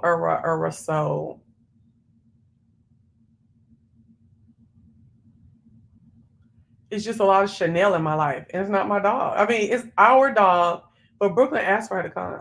Like if it was me, I would have tried Chanel out from January when we got her until she started getting on my nerves in April, and then she would have been gone. I'd have found her another home by now, but she's still here only by Brooklyn because I don't want Brooklyn wants her here. So and then when these fleas, and I'm still fighting them in my car. I done sprayed my car down. I got this new spray coming today. I'm gonna have to spray them, or I felt like it. But then my mom was like, I felt like I was feeling. My mama don't have no pet, and the people around her don't either. And I felt like I was still feeling something on me. She like, not me. And my mom's allergic to fleas, so they go straight to her, and she gets towed down. She like, I don't feel nothing. So maybe I wasn't battling them. I don't know. Maybe I ain't. Maybe it's something in my mind that I feel like something is on me. I don't know. But girl, in my house, and see, I just got this carpet. What the best thing for me to have is wood with her. But I just got this carpet up here in like 2019, and then I just got the carpet on the stairs last year. So I'm already thinking for next year, I need to make some kind of budget to get this carpet out of here and get my laminate and put the laminate extended up the stairs and up in here too. That's another at least $3,000, if not more. So I got an attitude.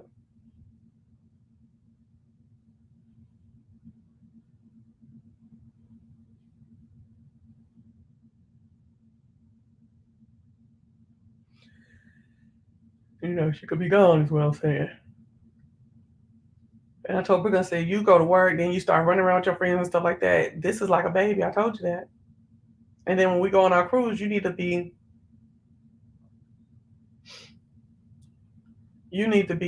having her. You gonna need to pay for her to be kept somewhere, at a kennel or what? I don't know what, but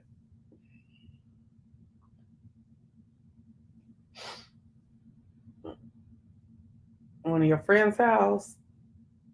Now I might. What's so funny is I'm sitting here touching my elbow stuff, and it's still feeling thin around my elbows, like it was when I had lost that weight last year. But it's these top arms that's coming in. But I might. I don't know. We'll see. And you know what be getting on my nerves is like when we start talking about niggas and stuff, you have to talk about the gambit most of the time because, they almost, in many ways, they're the same when we start talking about men. And I hate bringing up my last ex because he watches the channel. And I don't want him to be thinking, oh, she's still worrying about it. And I'm not. You know what I'm saying? I'm not. I don't know. It's just weird. But I want to be back like me before I introduce him to the channel. So I'm just going to have to chop it up. Let him think what he wants to about whatever I say or how I still feel or whatever. You know what I'm saying? Because I really got to get back to the essence of this channel. Now, honestly, when I had to, cuss a couple bitches out and shit on here for taking my kindness for weakness and disrespecting me in different ways. And I hate when people say disrespect, but, Tim did disrespect me. James did disrespect me, and so did the other one, Jay Wilson. Okay. So, when I've had to go off, notice there's been other people calling my name and shit. I don't pay no attention to them. Okay. I had to pop off. I still have to watch what I say all the time. You know what I'm saying? And it's very hard. And people try to say, oh, you don't know how to drag, you don't know how to read. I do, but bitch, you on disability at home, not me.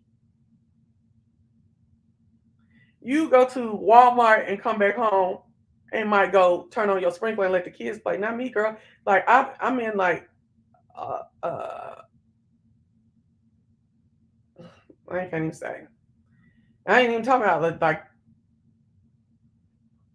professionally. I'm talking about after work stuff I have going on.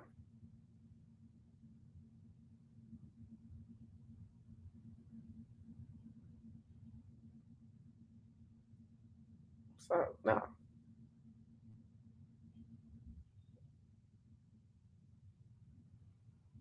Oh, you meal prepping Mimi? Dang, I love those kind of lives. What kind of lives? You don't even know y'all been talking. I just saw Chanel down there. Okay. Dang, I love those lives. You talking about when I just be out in the yard? Well, yes, I probably could do it. What I need to do is watch P Valley and then talk to y'all about it while I'm in the yard.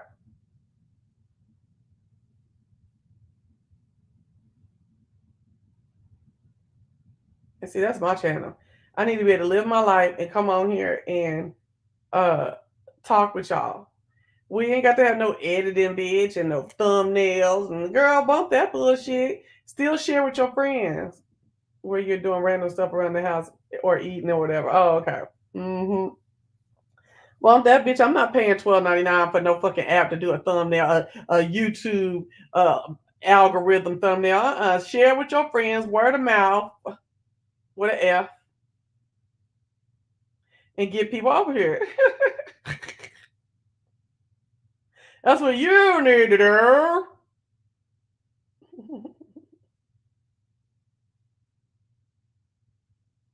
That's how you can help the channel, to support the channel, the fund for the channel.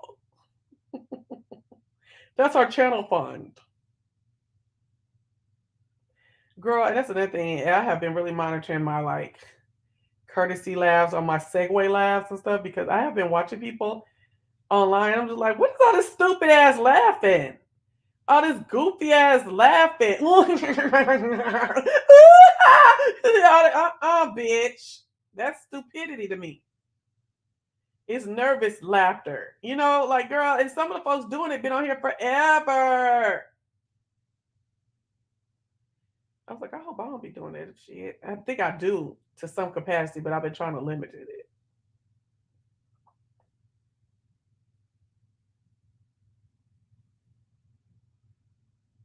But anyway.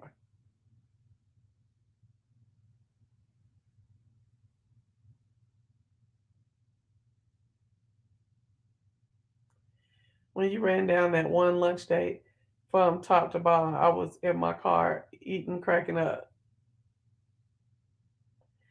It was recent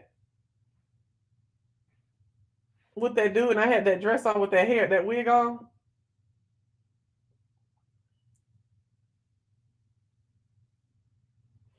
The one who say his mama live with him. Me and him don't even like do our little text anymore. We just text in the morning every day and throughout the day here and there. But I mean, I kind of got bored with that.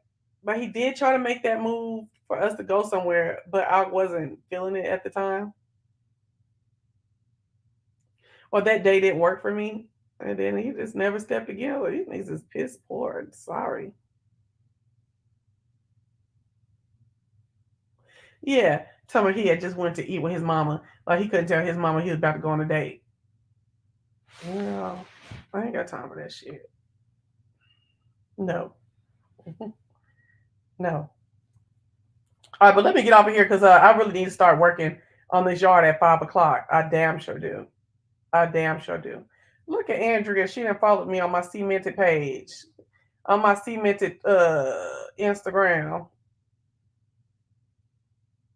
Oh no, bitch.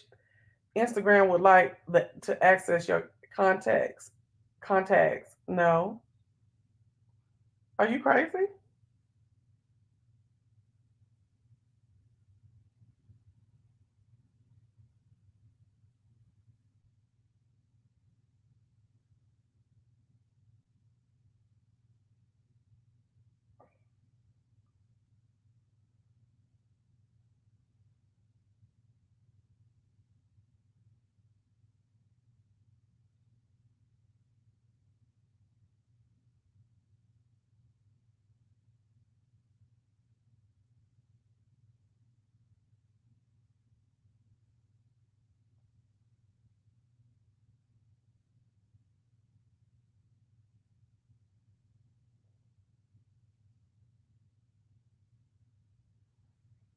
Girl, I just ran up on a Shady Lives of YouTube post, and somebody was talking about F me in your car. Oh my gosh.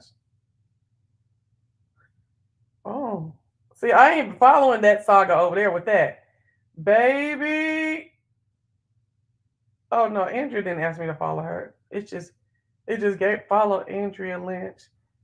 That is Morgoria. Why are you asking me this?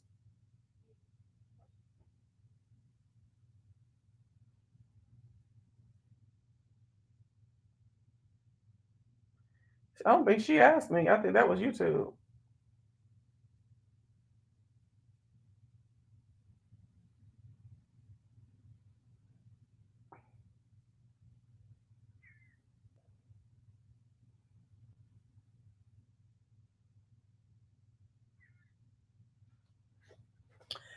Write a book. Write a book of your day. I was supposed to been did that, girl. Don't get the girl. Watch Sean Sanders pop up. She been telling me to do it for years. Write a book of your dating adventures. You are speaking my life lessons. Enjoyed hearing your talk. Oh, thank you. Many life lessons. Okay. Thank you. I could do something like that too. I need some news stories. I done ran these in the hall. That means I gotta get outside. I gotta get outside. Ooh, ooh, can y'all hear me? I just did something. I'm just looking at myself. I can't even see the chat. Uh-oh, what's going on? What did I do? All right. May know your clap. All right. Where is this thing? Oh, exit full screen. Okay, come back. All right, now I can see everything again. My whole dashboard. I'm like, whoa, what's going on? All right, y'all. We running down. We running thin. I gotta go. Okay, I gotta go. I gotta go see my man, Home Depot. That's my man. I see him almost every day, even if he don't buy me nothing or I don't buy nothing over there. I see him almost every day just because I like being in Home Depot. Bitch, I was supposed to be at Home Depot early this morning for these savings. Oh my gosh. Fuck. I can compare. Damn, this man, the deal guy that if y'all ever look at my community wall is the bomb to me. I love my community wall. It's the best community wall around. Okay, this man, the deal guy, be telling you about these damn stores. Okay, hold on, let me see. Deal guy, Home Depot. Oh, yeah, that's what's up.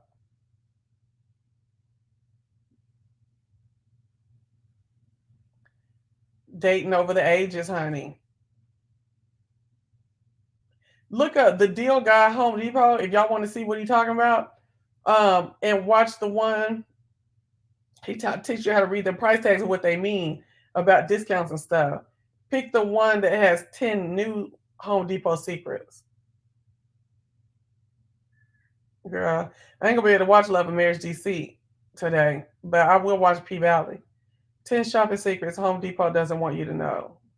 They all last year. I hope all this stuff is still applicable. All right, y'all. Love y'all. And remember, we may not buy in, but we will look on. That's my motto. And I'll talk to y'all later, okay? Thank you to all my moderators who came through. Love y'all. Bye. Thank y'all for participating in the chat. I appreciate it. Everyone.